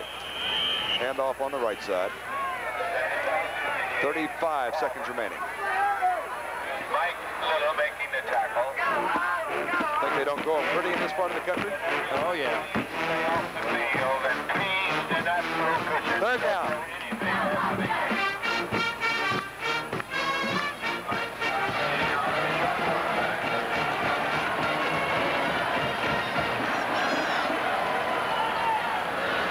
Pitch out left side. Mike Scott is the new quarterback. And it comes left to James Talbert, number 32, freshman running back. And that'll do it. The Arkansas Razorbacks are bowl bound with a 7-2 record. And we will know officially at 6 p.m. tonight which bowl they will be attending. 26-7, our final score. Back with the final word after this message. There were 54,555 tickets sold, most of the seats filled today on this gorgeous afternoon in mid-November. And the Arkansas band leading the celebration is the Arkansas Razorbacks win it 26-7. And they have a bowl berth at 6 o'clock tonight. We'll be back after the station break, but now this is Verne Lundquist along with Ben Martin saying goodbye from War Memorial Stadium in Little Rock, Arkansas. Be sure to stay tuned for more college football action next when the 5th-ranked USC Trojans meet the 15th-ranked UCLA Bruins. NCAA football, Texas A&M and Arkansas, has been brought to you by the folks at Chevrolet, who invite you to come on into your Chevy dealers coast to coast for a look at an all-star lineup of cars. By Mr. Goodwrench and the General Motors Parts Division. Keep that great GM feeling with genuine GM parts. And by the 3M Company. Ingenious products for practical use in a world of ivory towers. 3M hears you. Once again, the final score, Arkansas 26, Texas A&M 7. Travel arrangements made through and a promotional fee paid by United Airlines. United built the largest airline in the free world around you. This has been a presentation of ABC Sports, recognized around the world as the leader in sports television. Sunday, Final score once again here at War Memorial Stadium in Little Rock, Arkansas. Arkansas winning it over Texas A&M 26-7. Turnovers very costly for the Aggies this afternoon. They lost 3. Verne Lundquist along with Ben Martin back once again. Ben, a quick comment before we go down to the sideline. Oh, no doubt about it. The turnovers made a big difference. And the second thing was a great pass rush put on by the Arkansas defense. Yeah, there were 13 sacks for losses for 77 yards by that Razorback defense today. Down on the sideline, kind enough to join us for a bit of conversation is the new head coach at Texas A&M, Tom Wilson, in his 3rd game as head coach. And Tom, I know you have now suffered your first defeat, and it's not a very good taste in your mouth, I imagine. Well, it's not a very good feeling, Vern. And, you know, we were beaten by a very fine Arkansas football team. And, gosh, what do you say? They got 2 great defensive tackles that we couldn't block all day. And our 3rd down conversions were very, very low. They got a fine football team. Their offensive team completely dominated the game and kept the football. We had some good goal line stands, but you know, our offense just couldn't get anything going. Tom, I think the big decision you made to go for it on 4th down near midfield, and the courageous call, and they pulled it off for you, but then the momentum went right back. That was a big play. Well, you know, we came into the game to we came into the game to win the football game, and you know, there wasn't any major decision on my part to go for it on 4th down at that time. Tom, thank you so much for taking the time to stop with us, and I know you'll have a great program at A&M and continued success to you as a head coach there. Tom Wilson, the head coach at Texas A&M, and our thanks to him for standing by and talking with us. War Memorial Stadium in Little Rock. We're going to New York now for Prudential College Scoreboard with Dave Dials. The Prudential College Scoreboard is brought to you by Prudential. When you think about your financial security, see a Prudential agent. For life, health, auto, or home insurance, get a piece of the rock. Prudential Insurance. And now, Dave Dials.